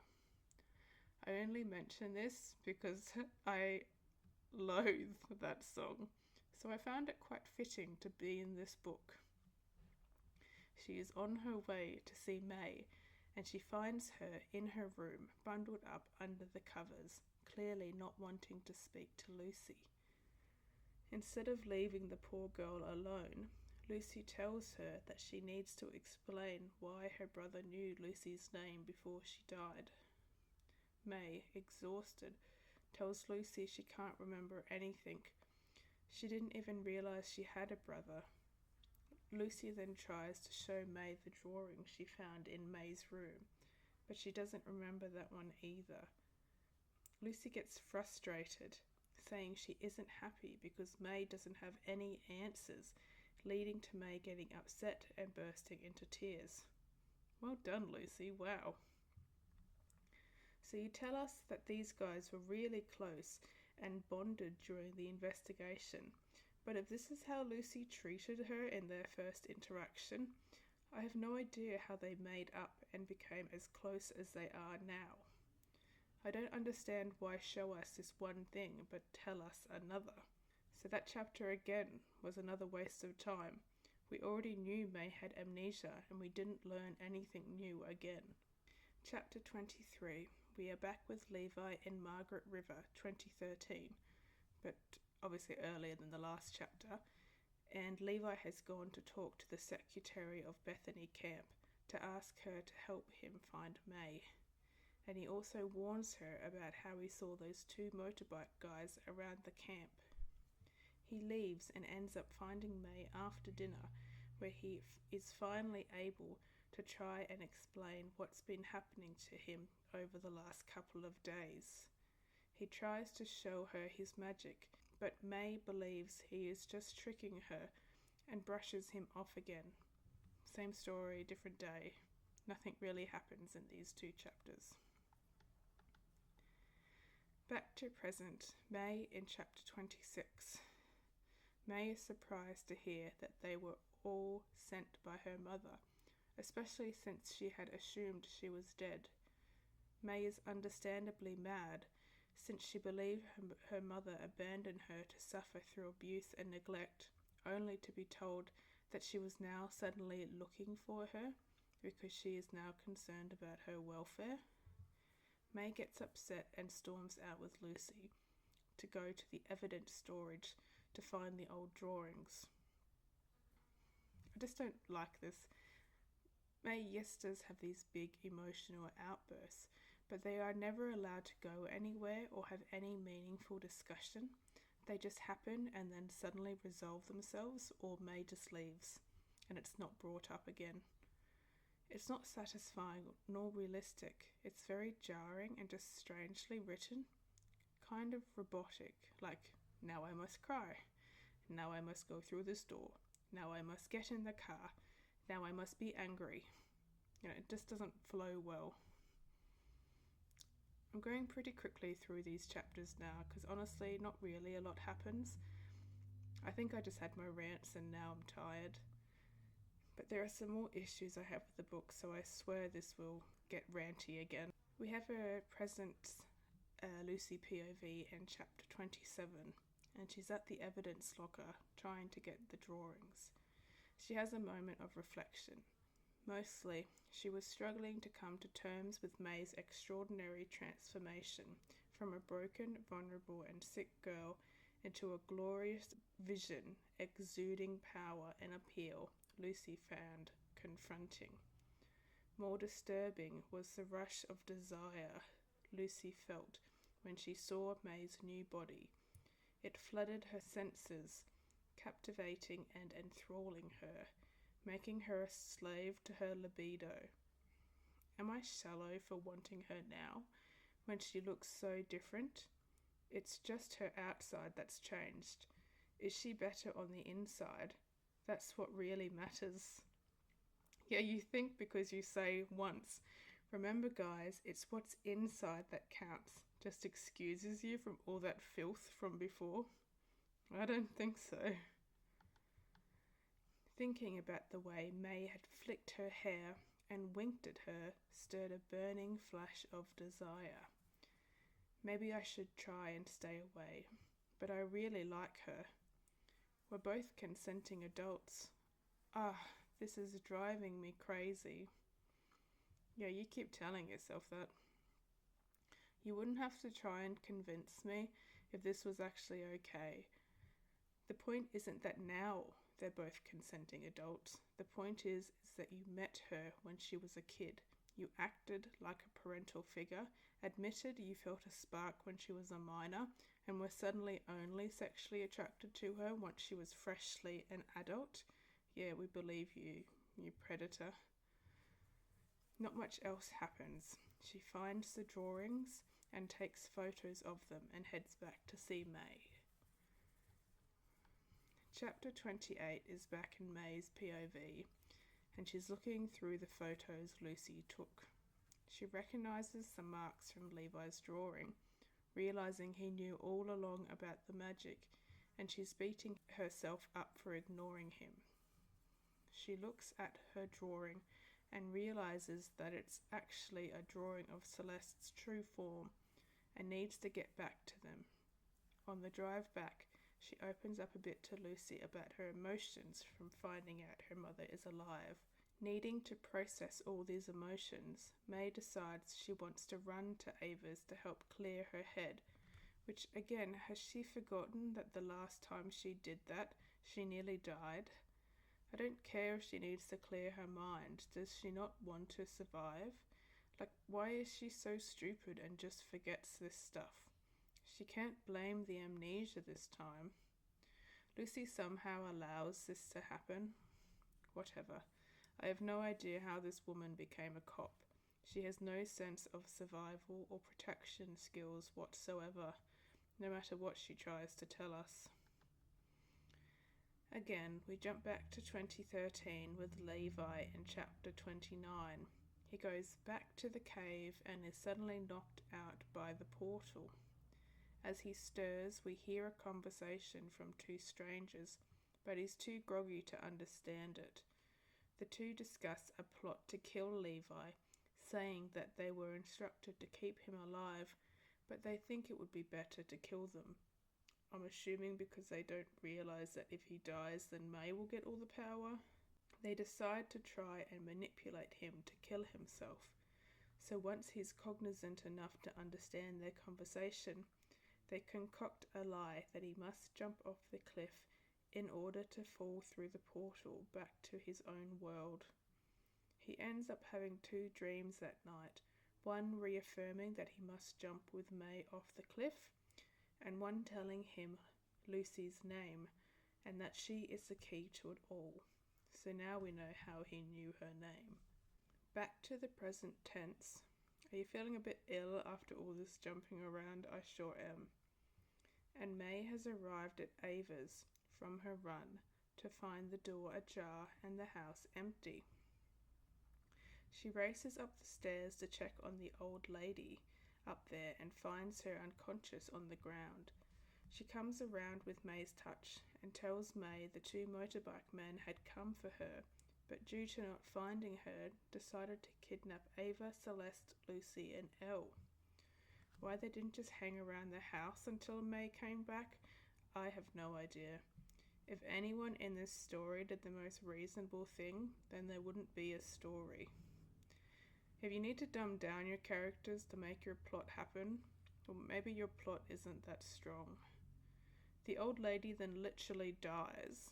The police and paramedics arrive at the scene, escorting May out. She tries ringing Ava, but finds her phone on the kitchen counter, so decides to take that with her before the police see her taking it. She's outside with the paramedic, who tells her, "The coppers want a word. Go and have a chat with them while we prepare to move the body." Quite NPC dialogue there, to be honest. Seeing May's pale face, he patted her arm. "We'll take care of your friend, lovey. Don't worry." Shaking him off, she snapped, "I'm not worried. I hardly knew her, and just so you know, I'm not your lovey." This This is our main character, guys. The one we're supposed to be rooting for. Those guys were coming for her. They were only in that house because of her. Yes, I don't want to victim blame. She had no control over their actions and their choice to kill that woman. But wouldn't she be feeling any kind of guilt or remorse for having some cause in this? Just doesn't care one bit that someone died trying to protect her. She goes on to give her statement to police, keeping out information about magic, but concocts a story that a police officer is missing, and she has sketches of the men who may be responsible for the kidnapping. We have more talk about May's new amazing body and how it's turning on the policewoman. Seriously, I'm just so over it. I'm not going to go further into it. Chapter 31 continues with May. She's left the police station and she heads home to find the place ransacked. So the two men know her two safe locations and didn't think to stay in either of them. Instead of realizing her place is compromised and that she should probably leave in case they come back, she has a hot shower because obviously nothing will happen to her unless the author wants it to. And somehow May understands she's in a story and doesn't react like a normal person would to any situation. This book doesn't seem to have any idea how to build tension. Once her shower is done, she goes to the kitchen and is excited to find a bottle of alcohol left over, indicating she really hasn't actually healed at all, but we're not going to be discussing that any further in this book. Luckily, the alcohol now tastes rancid though, so it's not like she has a choice to use it as a coping mechanism anymore. But she still has a protein shake, one of the things she would usually reach for in the height of her ED, and swallows that fine. She tries to use her magic to reach out to Celeste, and despite no training, she's just able to do it and find them without much difficulty. How convenient! And is able to communicate a bit with Celeste, learning that all of them are currently alive before the connection is severed and she leaves to find them. Well, we've finally reached chapter 32. Is this the end? No, we are just over halfway. Chapter 32 follows Lucy as she awakens in an unknown location in a lot of pain with a dislocated shoulder after being kidnapped. Celeste is able to heal her a little, and she's able to determine they are in a small room, and she and the others are bound, though aren't actually tied to anything, so are still able to move around, thus allowing them to move closer to each other and untie their bounds. How convenient. Elle is able to relocate her shoulder, and now all untied, they are able to look around their enclosure to figure out a way out. Chapter 33 picks up again with the kidnapped crew, who just unlock the door and escape. Literally just like that. They find a payphone and let May know they are okay. What was the point of this kidnapping? Who knows? It's all over within a chapter and nothing is learned or gained from it. It's just a waste of time, especially since it literally happens again in a few chapters. May arrives in a taxi and they all pile in and head to Lucy's hotel. At least they're smart enough not to go back to Ava's or May's at this time, but why would Lucy's be any safer? We don't know how they found her at the places that were protected. Why wouldn't they be able to sniff her out at a place that wasn't? And they know Lucy is involved now. Don't worry though, it is safe, of course. How convenient. They get back to the hotel and clean themselves up, and May informs them that the older woman from the house did die and the police are involved. Lucy was more concerned that the police were involved rather than the poor old woman's death, and no one else bats an eye. They don't mourn her death at all here. Like, far out, who needs enemies with friends like these? The group gets ready for bed, and May asks Ava again about her mother and where her real home is. Why did she leave us, Levi and me? Why did she abandon us here? Oh, May, it is a complex and difficult tale, one too long for this night. Please know your mother made the best choice possible at the time, which is all any of us can ever do. Do not judge her too harshly. My hope is to reunite you both, but first we must find a way home. Home? Where is home? Child, I forget how little you know. Home is Nylul, a land of grace and beauty, where magic trickles like rivers through the land, and where everyone is accepted for their unique and unusual talents. Nylul is where you belong. You are its rightful leader. I mean, in all of those words you used, you could have just said there was a war and people were trying to kill you, so she sent you here to safety. During this time, Lucy had stepped out to go and talk to the police at the police station, and we learned that all of the group decide to go to bed. Mind you, Lucy hasn't been written to have returned yet, so I don't know how they're sleeping, knowing most of them were just kidnapped hours earlier and one of their party still hasn't returned yet. But you know, a sudden shadow appears, hovering outside the glass window, and appears like they are about to smash the window, but drops their hand in frustration and flies away silently, unbeknownst to the occupants inside. Why does this mysterious being not continue to try and get inside? No idea. Because it's not convenient? Chapter 34. We head back to 2013 with Levi trying again to talk to May. Did I tell you this book is repetitive? He gets her to agree to meet with him later, and he tells her about the two motorbike men searching for him and how he and May need to jump off the cliff to get back home.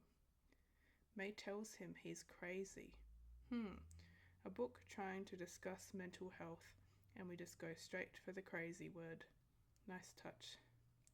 And Levi reacts reasonably by shooting golden sparks from his fingers, hovering a few inches above the ground, and commanding May to come to him when he tells her to, and to obey him. May leaves the room scared, leaving Levi to slump to the floor. Back to May. In chapter 35, she wakes up in the hotel room to see Lucy entering the room and proceeding towards the bathroom. May follows her in and helps Lucy take a bath due to her sore shoulder.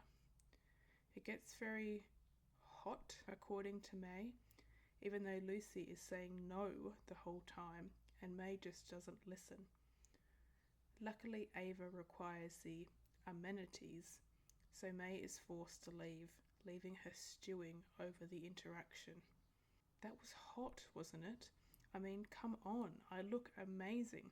Why did she turn me down again? If this isn't enough evidence to prove this book is not good, I really don't know what else you need. Lucy comes back to bed, and again May tries something, forcing Lucy to shut her down again, and the two are finally able to get some sleep. Unfortunately, May has a nightmare that appears to be trying to consume her, and requires Celeste to step in and get her out. Ava and Elle speculate that the two motorcycle men are just the beginning, and that now they may have some more problems on their hands. Now they might be dealing with something called a night warrior, a being that is forbidden from entering the realm of Earth. We continue with May in chapter 26. It is now morning as the group think over the possibility of the night warrior joining the fight. They suggest that maybe the reason Celeste was unable to reach May during the kidnapping was due to the night warrior's interference, so at least we get that explained. Lucy gets a call from the police department stating they may have caught the two motorcycle men and the group need to come to the station immediately for questioning. We don't realistically deal with this investigation because, it's not important to the plot anymore, so we're off onto the next big thing. The group all head to a shopping centre, I assume after speaking with the police, and they have a little chat. Ava first mentions a portal they could use to get back to their world, explaining that May's mother was the one to discover it. So during the Great Unease, when evil threatened May and her brother's lives, their mother used it to bring them to Earth out of harm's way. May asks why she didn't keep them with her. May, were you listening? And she reiterates to them that Levi did die anyway. Ava speculates to May that he must have been coerced, which we already know is correct, but May struggles to believe that. So she goes on to explain that they believe maybe he fell under the influence of a night warrior. Chapter 27. The conversation continues with a further explanation of what a night warrior is. Night warriors are the most lethal assassins. Removed from their parents at birth and trained in mortal arts. The selection process is random and no one knows how many exist at any one time. Legend tells of mothers waking to empty cots, their babies stolen and never seen again. Many believe night warriors are myth designed to keep citizens obedient, but there are writings of their history and stories about silent movement through dark shadows, created generations ago by those who wish to overturn the royal household and capture power. Night warriors never falter in their quest. If they are told to harm, they harm. If they are told to hunt, they hunt. If they are told to protect, they protect until the last breath eases from their body. Every moment of their education forces on giving and receiving pain. They are experts in torture, and those who meet them never survive. They wish to discuss things further, so decide to head back to the car, and instead of just talking in the car, they drive 40 minutes away, I'm assuming in silence, to continue their conversation. They arrive at Lucy's father's old house and hole up there, and Ava continues with her story. She discusses May's mother, Esterelle, and how she was with child during the Great Unease, brought on by Esterelle's bastard brother, Jordas, who wanted to overthrow the throne. May's father was thought dead in battle, leaving Esterelle widowed and alone and vulnerable. May and Levi were brought into a world of war and were at risk of assassination at the hands of Jordas's followers. Esterelle became a shell of herself, refusing to eat or leave the castle in case someone may kill her, so spent her time researching a way to help her children escape. It wasn't until both children were 4 when she discovered the portal and sent them away with her most trusted advisors to find a safe home for the pair. They obviously did a terrible job of that. Every year her advisors returned to check on the twins and updated the Queen on their progress until they were 12, and suddenly her advisors never returned. During this time, Esterelle had been keeping Jordas at bay and ended the Great Unease. I can only assume it was prior to losing contact, and maybe she was going to send for them soon, but that isn't written, so who knows. She could have ended the war and decided she didn't want children anymore. Several years later, her mother heard that centaurs had been released into Earth's realm to find her, so she sent Ava to find her, and now we're here. Okay, so the Queen was getting yearly updates of May and Levi jumping from foster home to foster home, succumbing to abuse and neglect, and did nothing about it. She told her advisors to find them somewhere safe and was supposedly getting updates that they were not somewhere safe and did nothing. Also, Elle knew where May was for years and never tried to get back in touch with the Queen to tell her that her daughter was safe. What did the Queen do for the 7 years before she sent Ava? Which doesn't make sense anyway. If they were sent 7 years ago after they lost contact, and they lost contact with May when she was 12, how were they searching for her for 10 years? Something they say back in chapter 23. She would have been 19 when they came to Earth, and she's only 23 now. Am I missing something? Why is this not making any sense to me? Okay, Lucy, my brain hurts. I'll let you sum this up for us. Whoa, what a lot to take in. Okay, tell me if I get this wrong. Jordis, May's illegitimate uncle, is bad. Esterelle, May's mother, the Queen, is good. Well, that's debatable. They're fighting over their world, Nylor. May is the rightful heir to the Nylor throne and is now magically connected to Celeste. Hence, she waved her arm at May. Incredible transformation. May has bad guys called Centaurs, Dragva and Kojin chasing her. But what we're really worried about is a night warrior assassin type person. Is that everything? Thanks, Lucy. Didn't clear up any of my concerns, but I appreciate the effort. Now, Ella stood. As soon as we start getting anywhere with the plot, where we jump back to 2013 with Levi, angry at his sister again for not listening to him. We're back just before Levi jumps, seeing it from his perspective. We see him at the cliff's ledge, surrounded by the group of boys throwing insults at him. May arrives and he sees from her face that she wasn't joining him.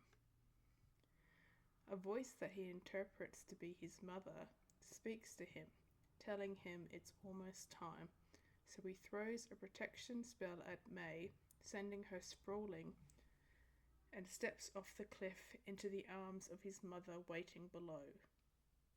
However, right before the impact, the vision flickers, and in the last few moments of his life, Levi realizes that he has been tricked. I hate this. His death really pissed me off. He just feels like a character used to prop up May and is discarded so she could get everything.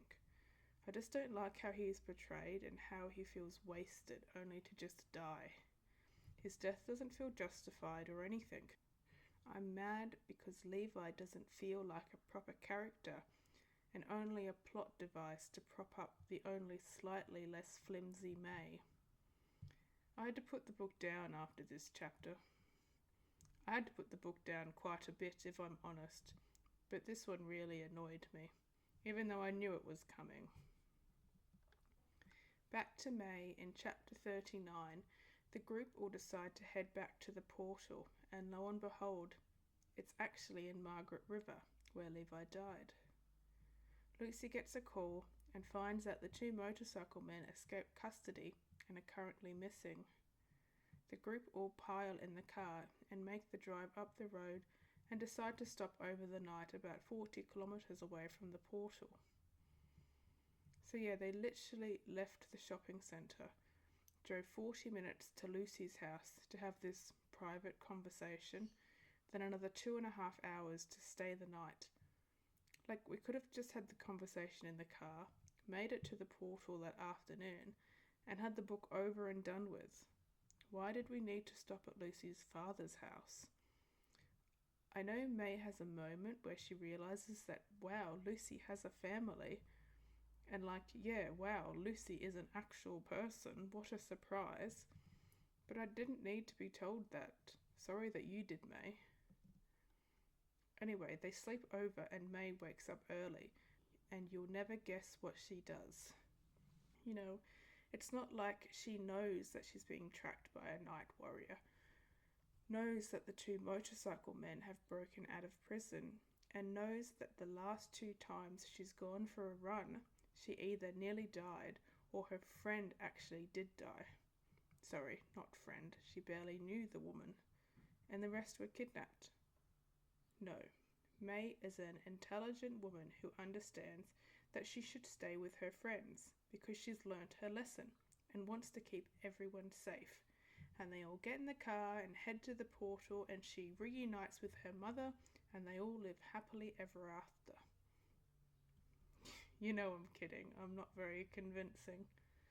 No, this stupid protagonist, who needs to be stupid, otherwise none of this plot would happen, goes for a run. And guess what? She returns home to a sudden silence outside the house. And before she can look around, she's knocked unconscious by a screeching feedback-like noise that fills her head and overwhelms her with piercing pain. She wakes later to someone asking her if she's okay, and May opens her eyes to come face to face with a middle-aged lady with brown eyes asking if she needs to call the cops. May refuses. Stupid woman. And she enters the yard and finds the front door broken and hanging off its hinges. The rest of the house was in worse shape, and hunting through the house, May discovers the dead body of Ava. She has a bit more of a reaction to this death and cradles her body, sobbing, though there is no remorse for being stupid and leaving them all again.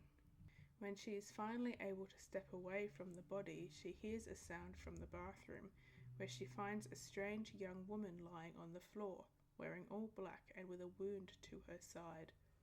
Of course, seeing this woman stirs a primal urge in May, not the urge to kill, you know, the other, sexy one. Because of course, and she asks who she is and what happened here.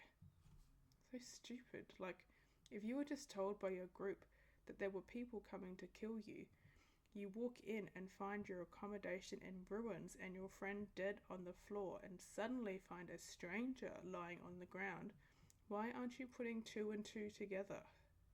The woman pushes herself up and lunges at May, closing her hands around her throat and pushing her up against the wall. Of course this book has to turn it sexual, with the woman touching up May and thrusting her thigh between her legs, causing May to almost swoon with desire. Like, this isn't the time. I just learnt Ava is dead. I don't want some horny scene right now. May finally snaps out of it and uses her magic to push the woman back, though doesn't kill or restrain this woman. The woman reveals her name is Indigi, which we know is the same woman that convinced Levi to kill himself, and May breaks down in front of her, tells Indigi her name, and then turns her back on her to wash her face. Then she gets serious and tells the woman she has 20 seconds to explain what happened before she calls the police and has her arrested for murder. Like, woman, the picture is on the wall. She was caught red-handed at the scene of the crime. Why would you allow her to speak? Indigi concocts a story that she was actually tracking the centres. She doesn't say anything about who she is or why she was tracking them, and May doesn't ask. And this woman also keeps flirting with May. The whole scene is just ugh. And May just instantly trusts her to help her find her friends. Even though it is said that she isn't sure she could trust her, she just doesn't have a choice. Why didn't you have a choice? The woman already told you the two motorbike men were heading to the portal. You know where they are going. Why do you need her? Because you need all the help you can get? Then call the police. Not trust the one person you found at the scene of the crime. Your friend is dead, and this woman has told you nothing about who she is. Oh my god, I thought her stupidity had a limit, but it doesn't. It's endless. And seriously, what is this? Something about the woman irked May, and thinking about her filled May with frustration. Indigi's flirting made May feel guilty, and she didn't know how to process it. Lucy had filled her head and heart for so long, and she never experienced a flicker of attraction for anyone else. Those eyes, though, and the way I could feel the heat of her body when she pressed against me. Your friend just died, May, and it was partially your fault. Get a grip. This is so stupid. The chapter ends with the two of them driving off towards the portal, and I just can't wait for this to be over. Chapter 40. We're back with Lucy waking up in an unfamiliar place bound in ropes. I feel like we've done this before. She sees Elle next to her, but Celeste is nowhere to be seen.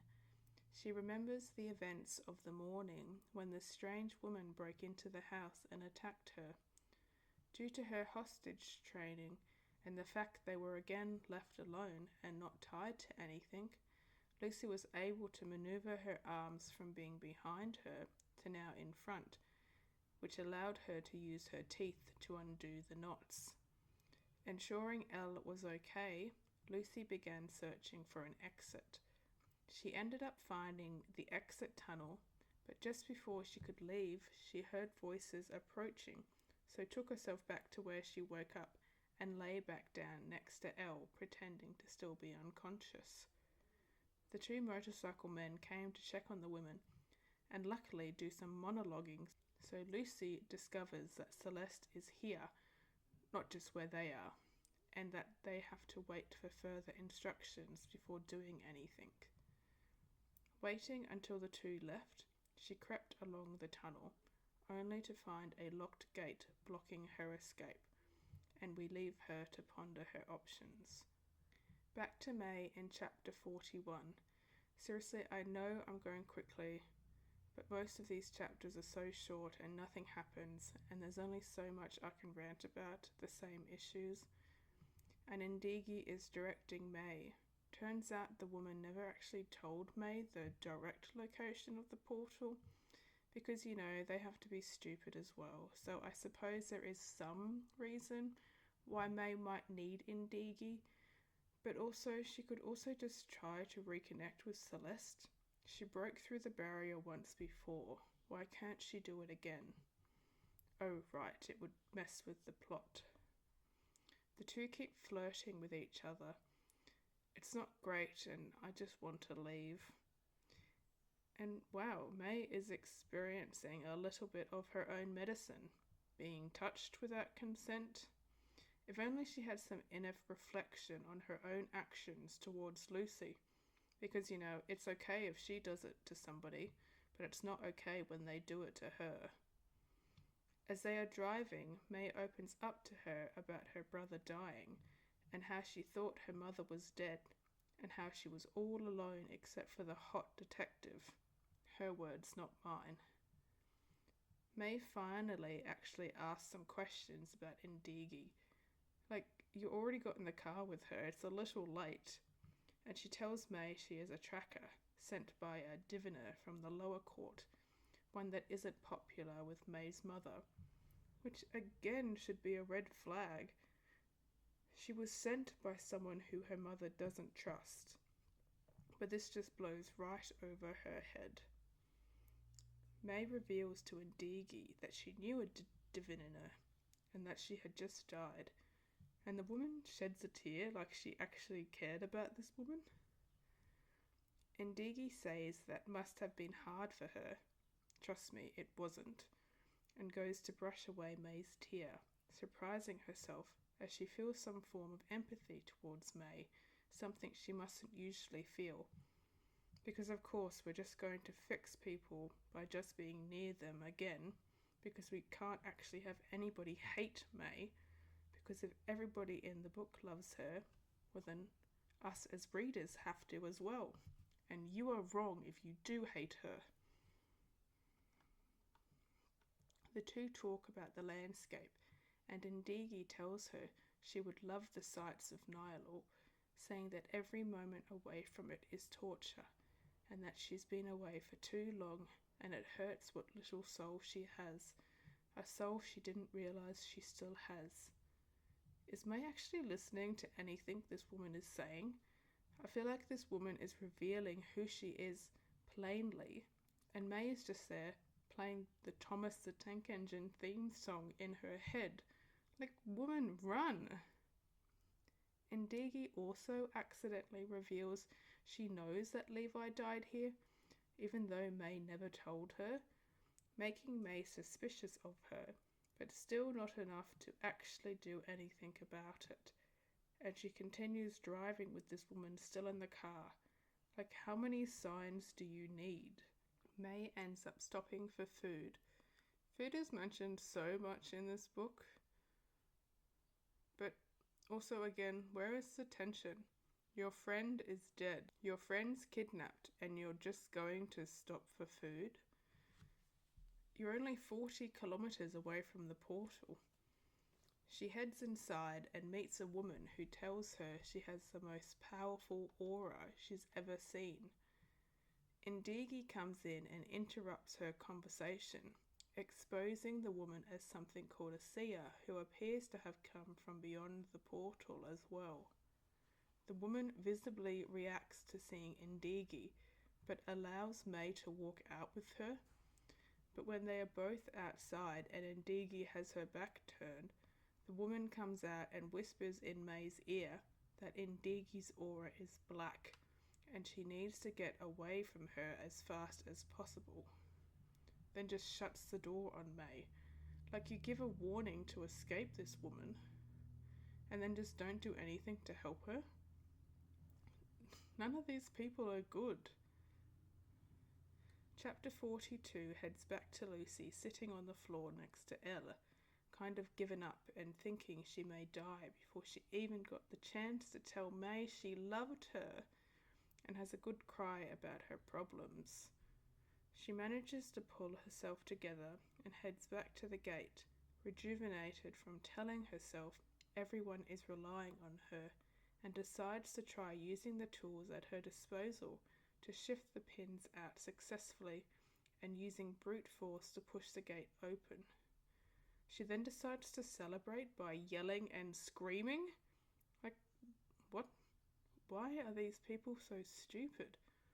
But it's okay, she's not actually stupid. She just somehow knew the two motorcycle men would be out of earshot. She headed back to Elle and helped drag her out of their prison, and they successfully escape. We're back with May in chapter 43. She got back in the car with Ndigi even after the shop girl's warning and everything else, because there's something in May telling her that Ndigi wouldn't hurt her. She had drawn May in with her vibrant and sexy attitude, her words. I think we're forgetting about the time back at the house when Ndigi was choking her. Of course, how could I be so stupid? Nothing really bad would happen to May. She's the main character. Again, we have to suffer through cringy, flirty banter that just doesn't feel right in the situation at hand. May gets a little hot and heavy, so has to pull over and get some fresh air before they arrive. You know, because it's not like she's driving to save her friends from being kidnapped by the two motorcycle men. And why hasn't she questioned where the night warrior is? She goes for a walk. I'm just surprised it wasn't a run. Like a really long walk, till she was deep in the bush. At least she does try to reach Celeste, but to no avail, so she hasn't completely forgotten about them. Doesn't stop her from continuing her stroll though. While she's walking, she conveniently remembers the rune marks from Levi's sketch, and even though she realised way earlier on in the book that they control the magic, she's never actually tried to use them before, so she draws the mark in the air, which causes a sonic explosion around her frame, flattening the plants in her wake.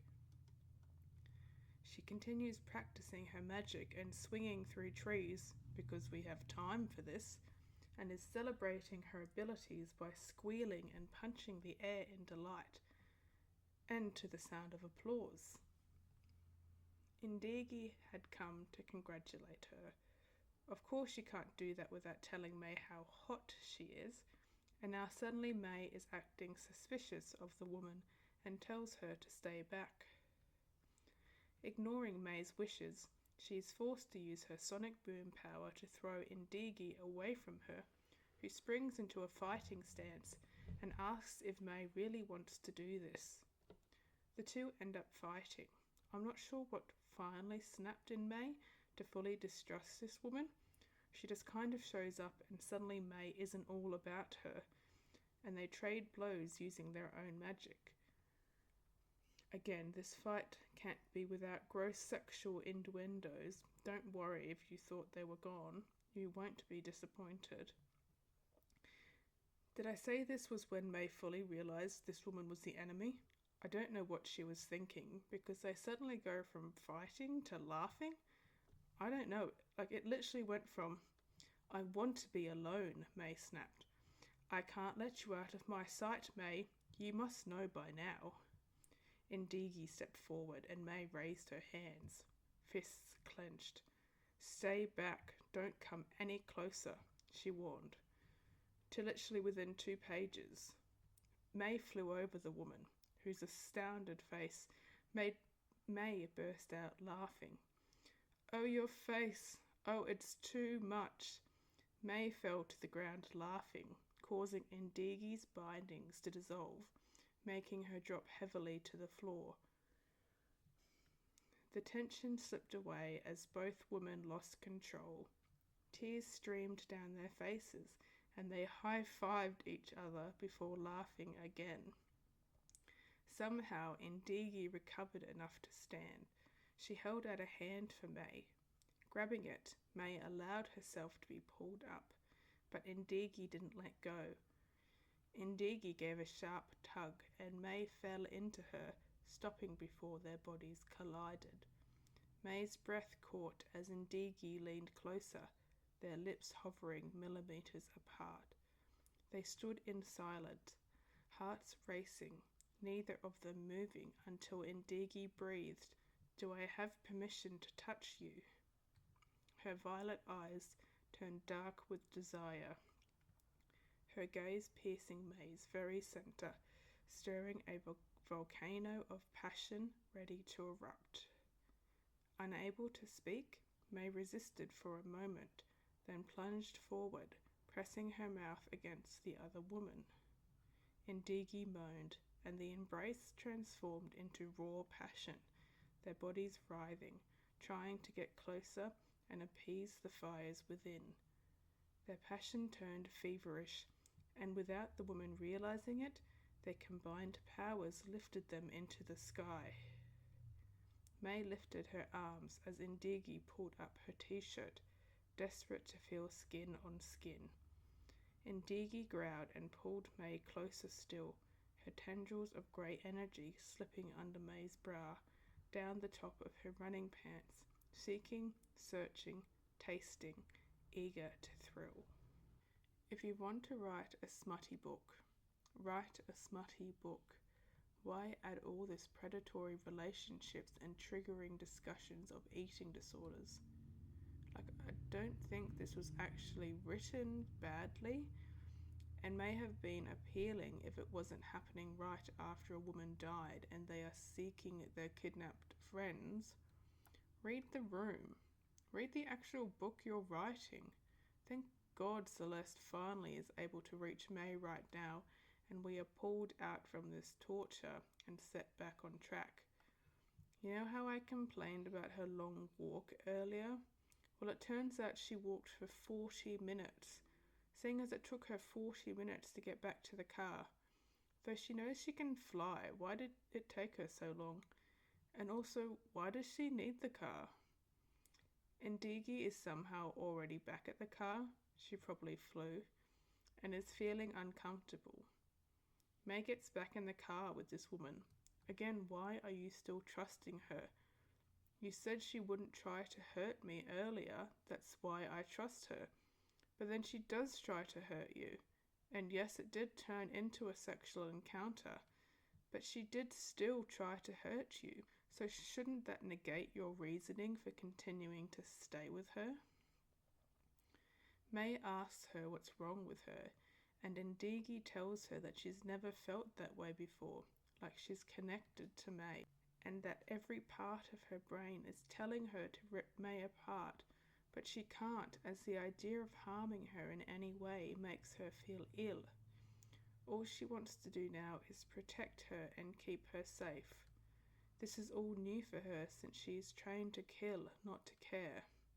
But I mean, Elle and Ava did tell us they are trained to protect as well, so maybe not all that new.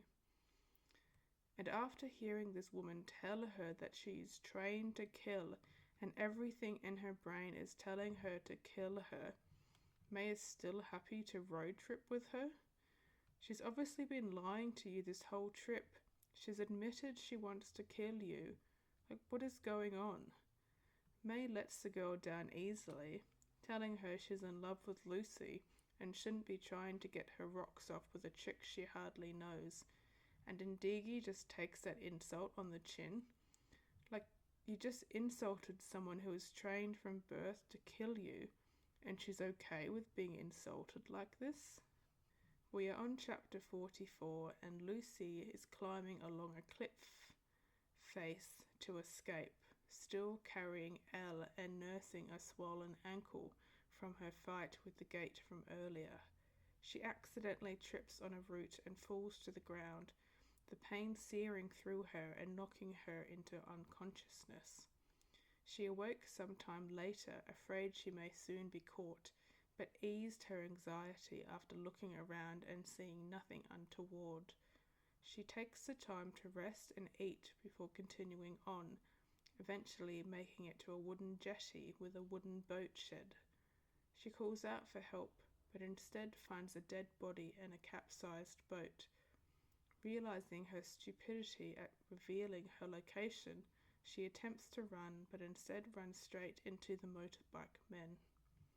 They restrain her and throw her in the boat shed.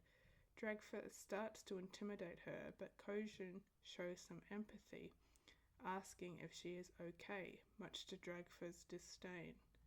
He goes on to rant about the unfair work conditions, that the Night Warrior will swoop in and take all the glory when they were the ones who did all the work. He decides that they'll just kill the Night Warrior and take all the glory for themselves by returning May and Celeste themselves to Jordis. Kojin tries to reason with him, reminding him that they are centers, not killers. I mean, you had me fooled. And they didn't know the first thing about killing a Night Warrior. We can start to see the dynamic between these two. Dragfer seems to be the outspoken leader, angry at the system and sick of others taking what is owed to him, whereas Kojin is more of a pushover, follows orders, and is more easily swayed, kind of person with more empathetic tendencies. Kojin raises his concerns about killing, but Dragfer shuts him down, commanding him to do as he says. Before they can discuss it further, the Night Warrior arrives and verbally ridicules the two for allowing Celeste to contact May. She tells them to focus before using her powers to toss them around a bit before leaving. The two men recover, and Dragfer sends a fireball in Lucy's direction, shoving her further into the shed, and commands Kojin to seal it up while he goes to check on Celeste. With Dragfer gone, Kojin checks on Lucy, making sure she is all right. Unsure if he has ulterior motives, she asks why he's being nice to her. Kojin tells her he doesn't like hurting humans, and it's not like she's done anything to him. He goes on to tell her that the job was to find the siblings, not kill them, going on to explain they hadn't meant to kill the man outside, but believe he may have died due to a heart attack when they flew in. She goes on to accuse them of killing Levi, but they clarify they had nothing to do with his death, but assume the Night Warrior may be at fault. The two end up making a deal. Lucy says she will help them return to their world quickly, something they express as the thing they wanted most, if he helps her get to Celeste, and he agrees. Why? I don't know. Won't he be punished if he returns without the twins? His reasoning to help just doesn't feel enough. Chapter 45 changes things up a little, and we get a chapter dedicated to the kingdom of Nylul. We follow Aim, a young girl seeking an audience with the queen. She sits high on her throne next to a man called Henthea the thoughtful, and they watch the girl approach. E.M brings news of the older woman's death from Ava's house.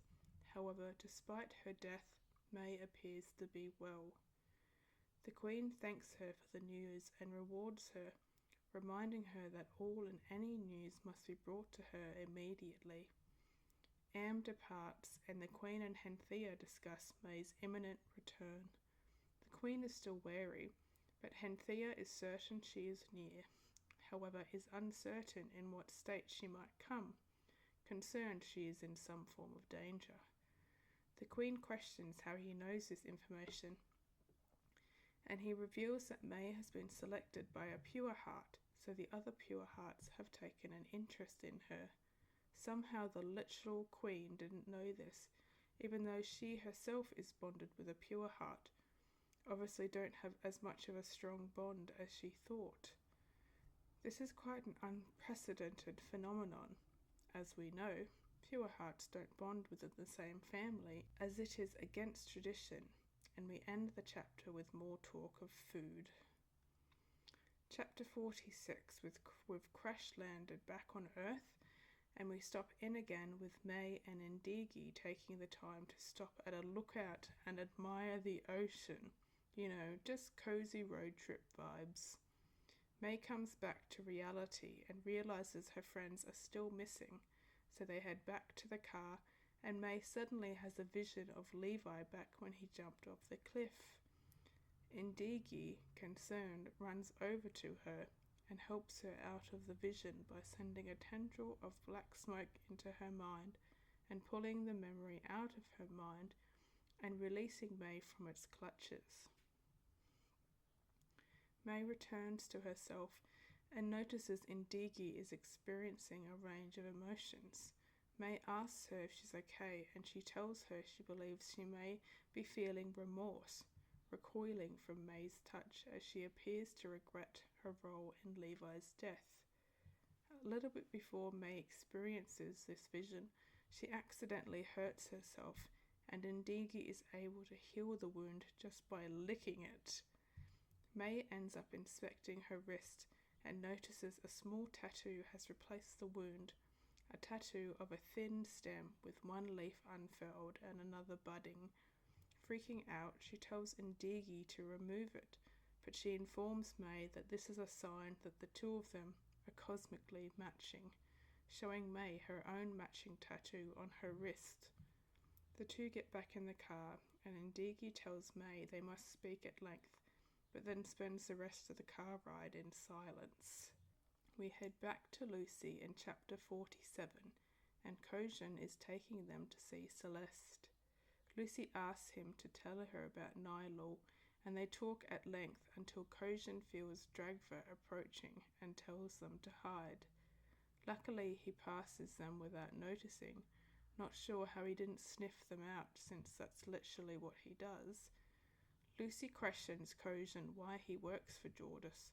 Kojin explains that in the war, the house is split with his kind on Jordis' side, thus forcing them into servitude to do his bidding. But Kojin is tired of it and wants to return to being a well-respected profession serving the kingdom. They continue along the path and come to the spot where Levi died. Lucy seems to have hit her head because she accuses Kojin again of forcing Levi to jump. She's obviously forgotten we had that conversation just a few minutes prior in the boat shed, but he tells her again he had nothing to do with it. We seriously didn't need that all in its own chapter. The non-repetitive stuff could have been shortened and slapped on Lucy's last chapter. This is dragging on now. Chapter 48 is with May as they pull up to the old camp where May and Levi stayed back in 2013. Again, Ndigi slips up saying how different the place looks, causing May to ask her how she knew what it looked like before. Finally, this woman starts putting pieces together, and she realizes Ndigi is the night warrior. Like, girl, catch up. May ends up trying to escape, but Indigi catches her and pulls her into an embrace, kissing and touching each other up, until Celeste mind calls out to her again, breaking her from her embrace.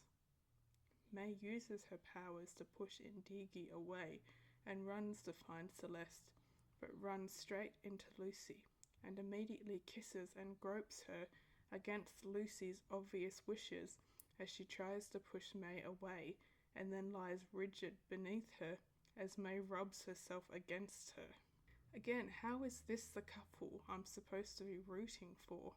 Why are they constantly written this way? May notices Elle and Kojin. Assuming the worst, she pulls Elle away from him with her power and sends golden tendrils to ensnare Kojin and tighten around him. She commands him to wake Elle up, and he tries to tell her he cannot, but passes out before he can get all the words out. Lucy tells her to stop and explains that he is on their side. May releases him and he is able to explain that the Night Warrior put a bind on her and she would have to be the one to break it. May tells Kojin to take them to Celeste and he takes them into a cave. She's having trouble looking Lucy in the eye, not because she just essayed her, but because she's ashamed she kissed another woman. While walking, May explains to Lucy that Ava is dead and the Night Warrior fooled her but also helped her find them. I quote, "I am so stupid, okay? So stupid. God, no matter how good I look on the outside, I'm still stupid orphan May Bain on the inside." What is with this book's obsession with mentioning how hot May is? It's just ridiculous. Why is she so vain and unlikable? They eventually make it to Celeste, who is lying in front of the portal back to Nihilul. They find him unconscious, so May spends an hour working on Celeste and Elle, trying to break the bond that Indigi put on them. When Dragfer enters, what was he doing for an hour? It wouldn't have taken him that long to realise Lucy and Elle were missing from the boat shed. And where else would they go? What was he doing? And why did she suddenly have an hour to herself to do this? This book needs a lesson in pacing. Dragfer tells May it's no use trying to break those bonds and turns to Kojin, telling him he is disappointed he turned traitorous and uses his power to knock him out cold. He then turns to the portal and ominously tells the group, wouldn't it be a shame if the portal was somehow closed before using his powers to create a barrier over the top of the portal, effectively shutting May off from returning to Nihilul. May's all like, "Stop it!" and literally allows this man to monologue before actually using her powers to stop him, but it's too late. If only she had all that time to actually stop him from closing the portal. But alas, she only had 30 seconds, and the man was very enthralling. It wasn't like she couldn't just stop listening to him. May just had to watch as the portal shrank and shrank until it disappeared with a pop, closing completely. And guess who would turn up now? Indigi. Where was she for the last hour? Who knows, but she sure knows how to show up on cue, right on time to step out from the curtains to make her entrance. Chapter 49 takes us back to Nihilul, where with the Queen walking through the royal garden on a cool morning towards a small cabin nestled within the trees. She entered to speak with the sacred ancients and asked them for help about the situation of May being selected by Celeste. Somehow the sacred ancient person didn't know about this either. No wonder a war started. No one communicates with each other. Celeste supposedly left 10 years ago, though our calculations might challenge that. How did no one know for that long? They try to say the pure hearts have no queen, so that's why she didn't know. But she is bonded to a pure heart. They can hear each other's thoughts. How did this not come up? Does this beg to challenge that her pure heart is loyal to her if they kept this information from her? She also asks for a suggestion for a suitable protector for May when she returns, and he recommends some guy called Shreveki and bides her to return to him after the meeting with the pure hearts and the council, so they can sift through their words for their true meaning. The queen leaves, and the sacred ancient guy talks to his cat, who warns him they might want to consider leaving, as the council will not be happy with May's pairing with Celeste, and the fact this information was kept from the queen could be grounds for war. So at least someone is taking this as seriously as I am. Chapter 50. No, we're not done yet. 84% of the way through. We are back with the group on Earth, and if we remember, Indigi has just made her entrance, and my god, it's trying for like that guy out of Guardians of the Galaxy. You know, funny but powerful. Unfortunately, I hated that guy too, so I hate this. She comes in like, "I'm here to save you, lady," to May, saunters over to Dragfa and say, "How's it hanging?" while she has him suspended, and that he knows how to push the drag in Dragfa, while also pointing out she just loves human humour. Why is she now on May's side? Because they have a connection. What is this connection? I don't know. It might get explained in the next book, but I'm not reading it.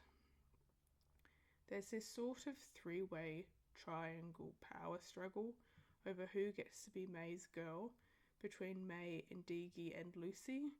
It's cringy, and seriously, why are we fighting over this horrible person? Like, guys, she isn't worth it. Indigi pleads with May to let her explain, but May won't listen to her until she wakes Elle and Celeste, so she complies. A point I want to add here.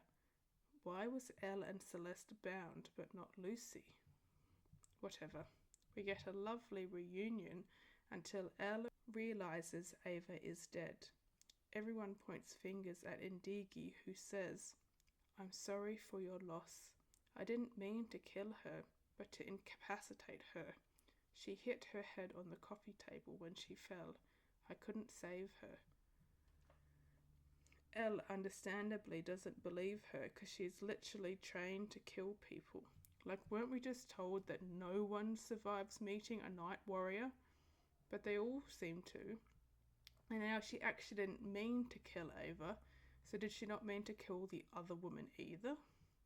Why do these books do this? It's okay to have your characters do bad things, and then have to face consequences and actually do better from that. Instead, they just justify it by making it less worse than it was, by saying it was an accident, or it was an illusion, and really they saved puppies and helped the homeless. So they were really always good and never bad. It was just your perception. So now they have no depth or growth, and you just have to instantly like them because they're an angel. Stop giving your characters traumatic backstories instead of character development. Please stop changing characters' bad actions to good ones instead of making them face consequences and prove to the reader that they can make worthy changes. I know it's hard.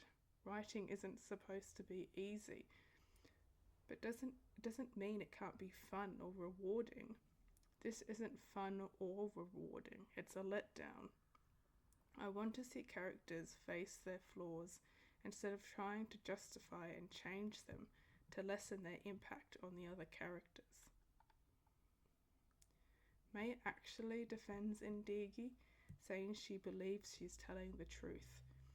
Ava would never have been in that situation if Indigi hadn't attacked them, so she still isn't blameless regardless, May. Elle just lost her love. How about you give her a little bit more empathy instead of arguing with her? Indigi tries to change the subject to opening the portal and explains if they all work together they might be able to open it, but Elle doesn't want to work with her, countering that her mother will come, that she is certain. May responds saying, "Ha, I doubt it," with a snicker, and that it took them 10 years to find her. Like, May, Elle has been your neighbour since you bought the apartment at 18. So for like 5 years, has she forgotten that? And why is she speaking to her friend, a woman who has been by her side for years, protecting her, and just found out her partner has died, with such disdain?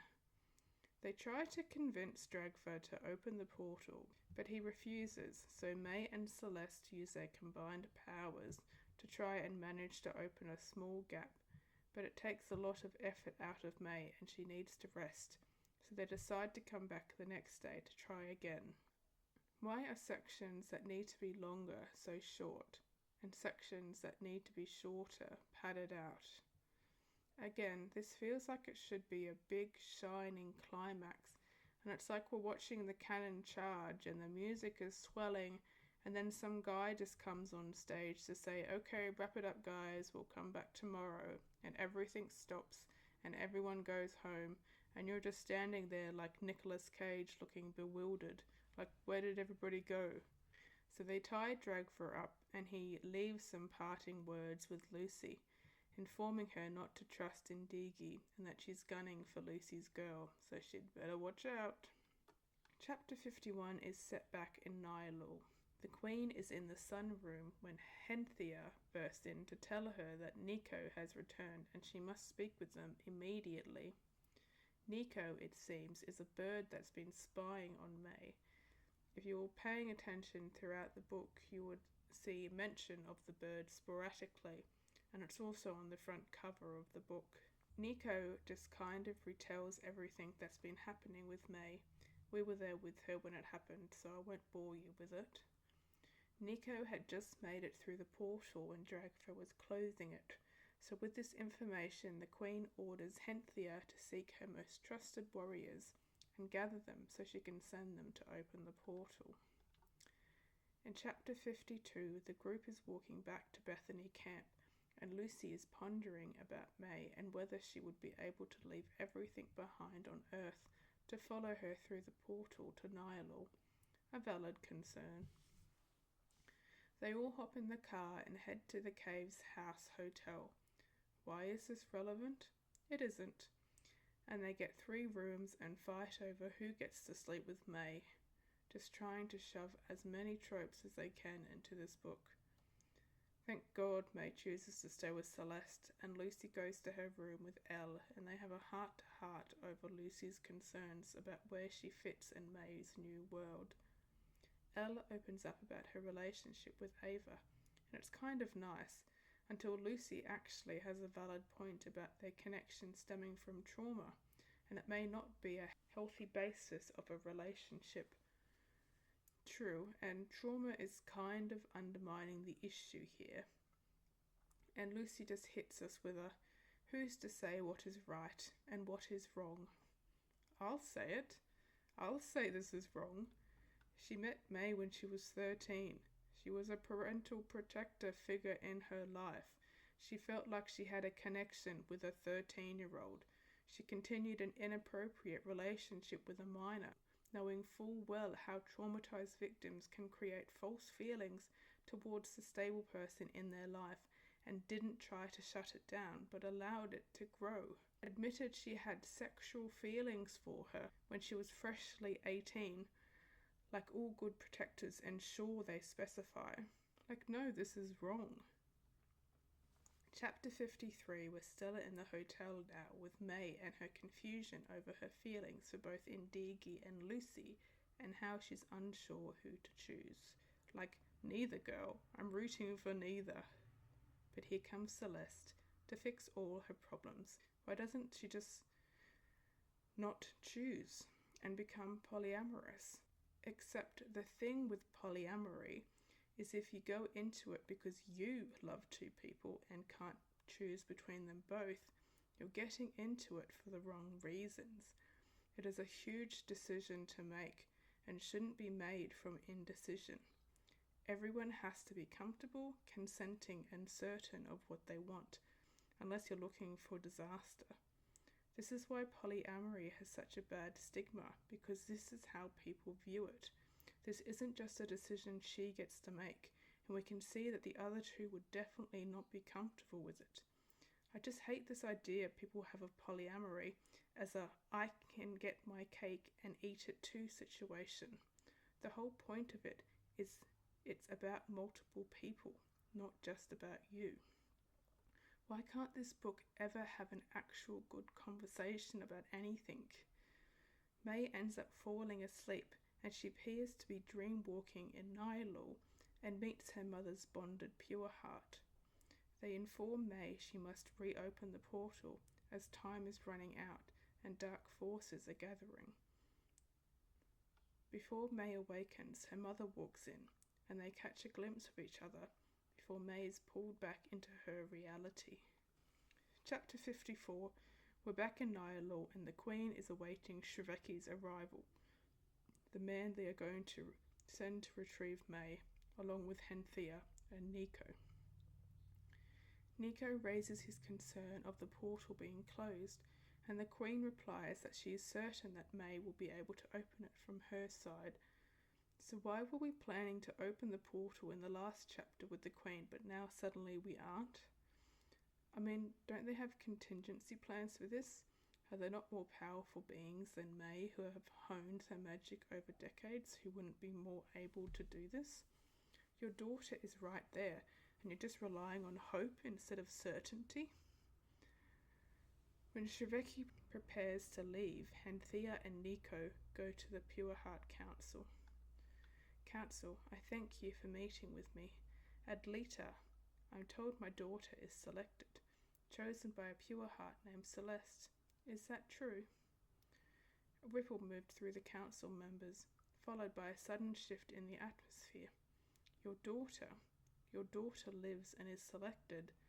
This is news indeed. It is possible. Celeste is a strange one. Page 223, Henthea literally says the Pure Heart Council was discussing that May had been selected, but now they've forgotten? The Queen raises her concerns that due to the bonding within the same family, people will think they have committed treason and that May's life will be in danger, and the council decides to reconvene to discuss the matter in private, because they've forgotten they've already done that. Chapter 55, we are back with Lucy and we spend a few pages just talking about her waking up, showering, contemplating her life choices, and piling her plate high at the buffet.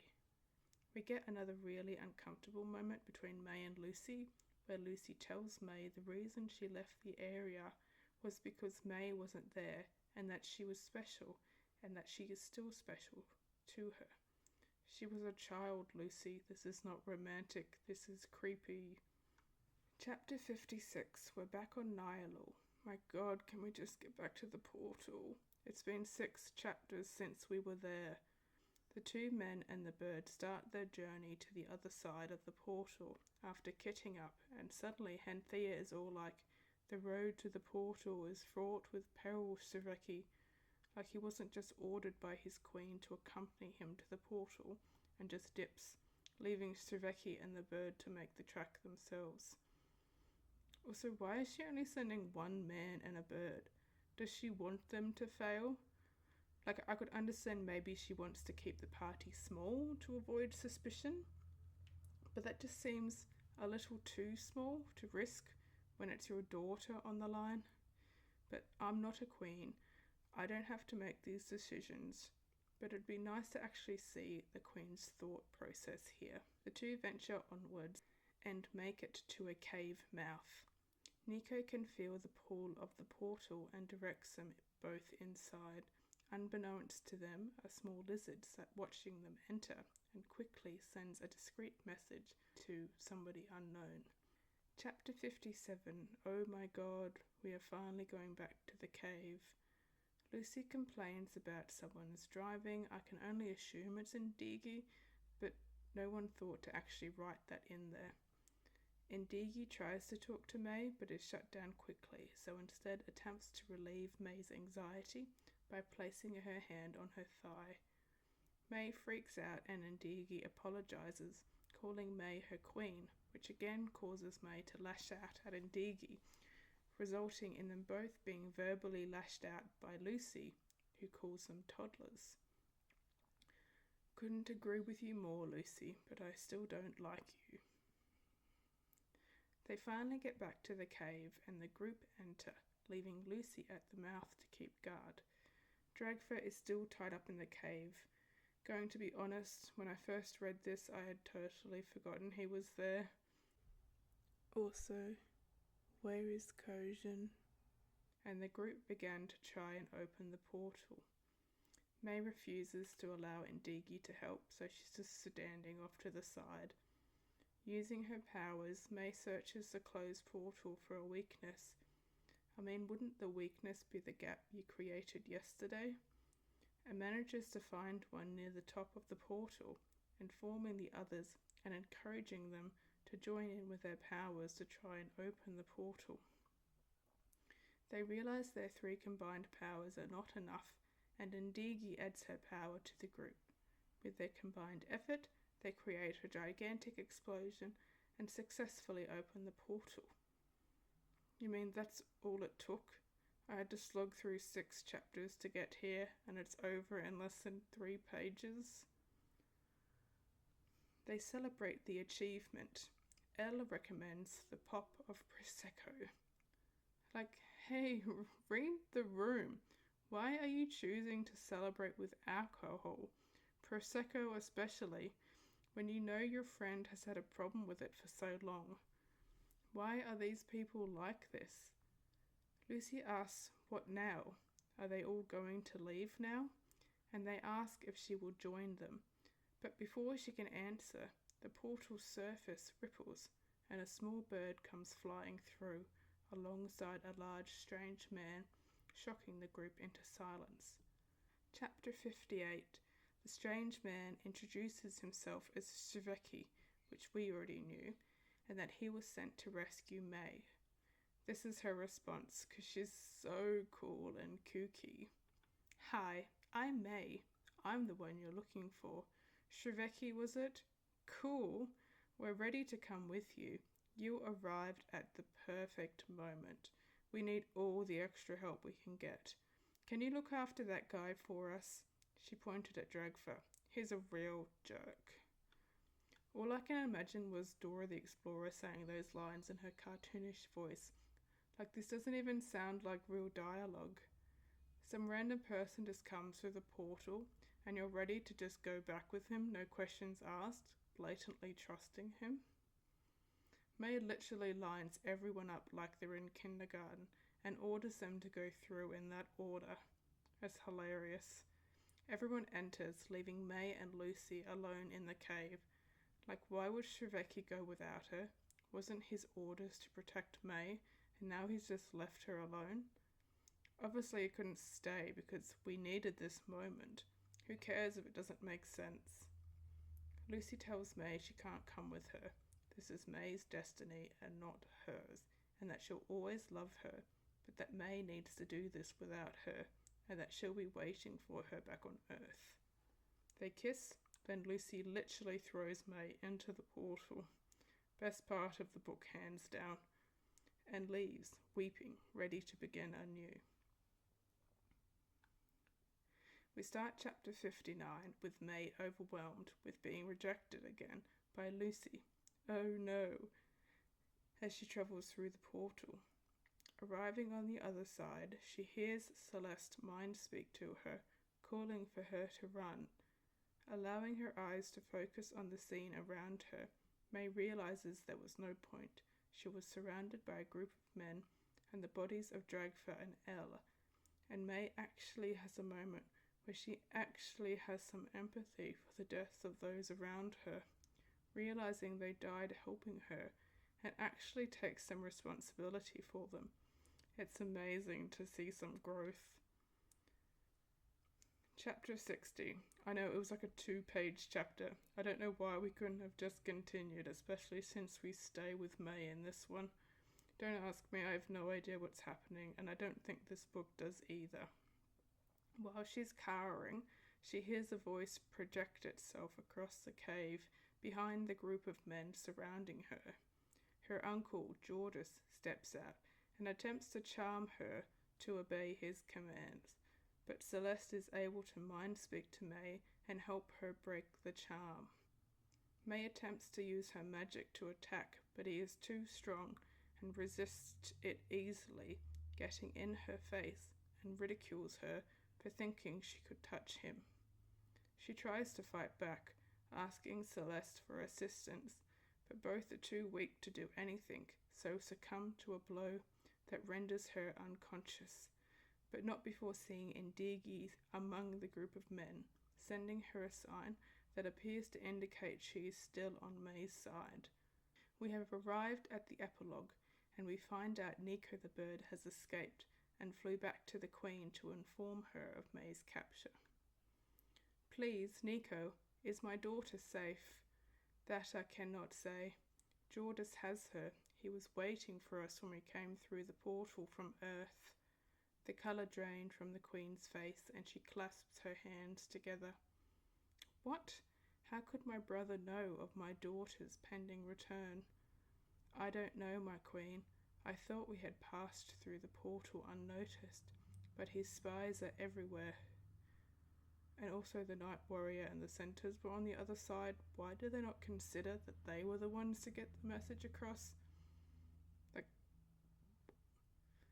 But again, why was this the Queen's plan? It just left so much to chance.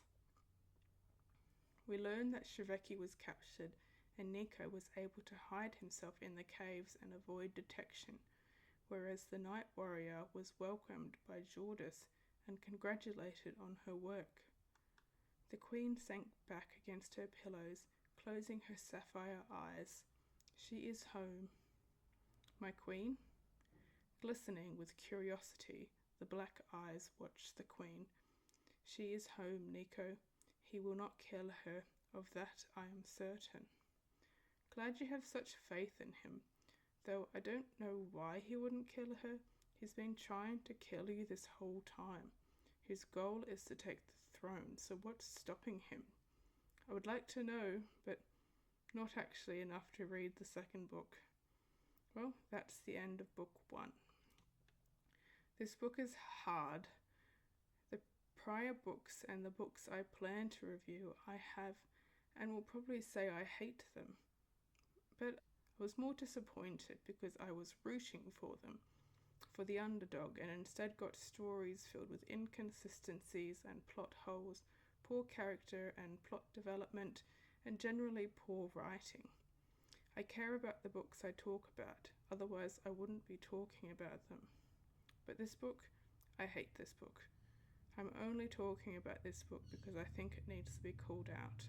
This is disgusting, and I think the author should be ashamed of themselves to have such poor discussions of such triggering themes, and I can't believe none of the people in the acknowledgements called the author out on this.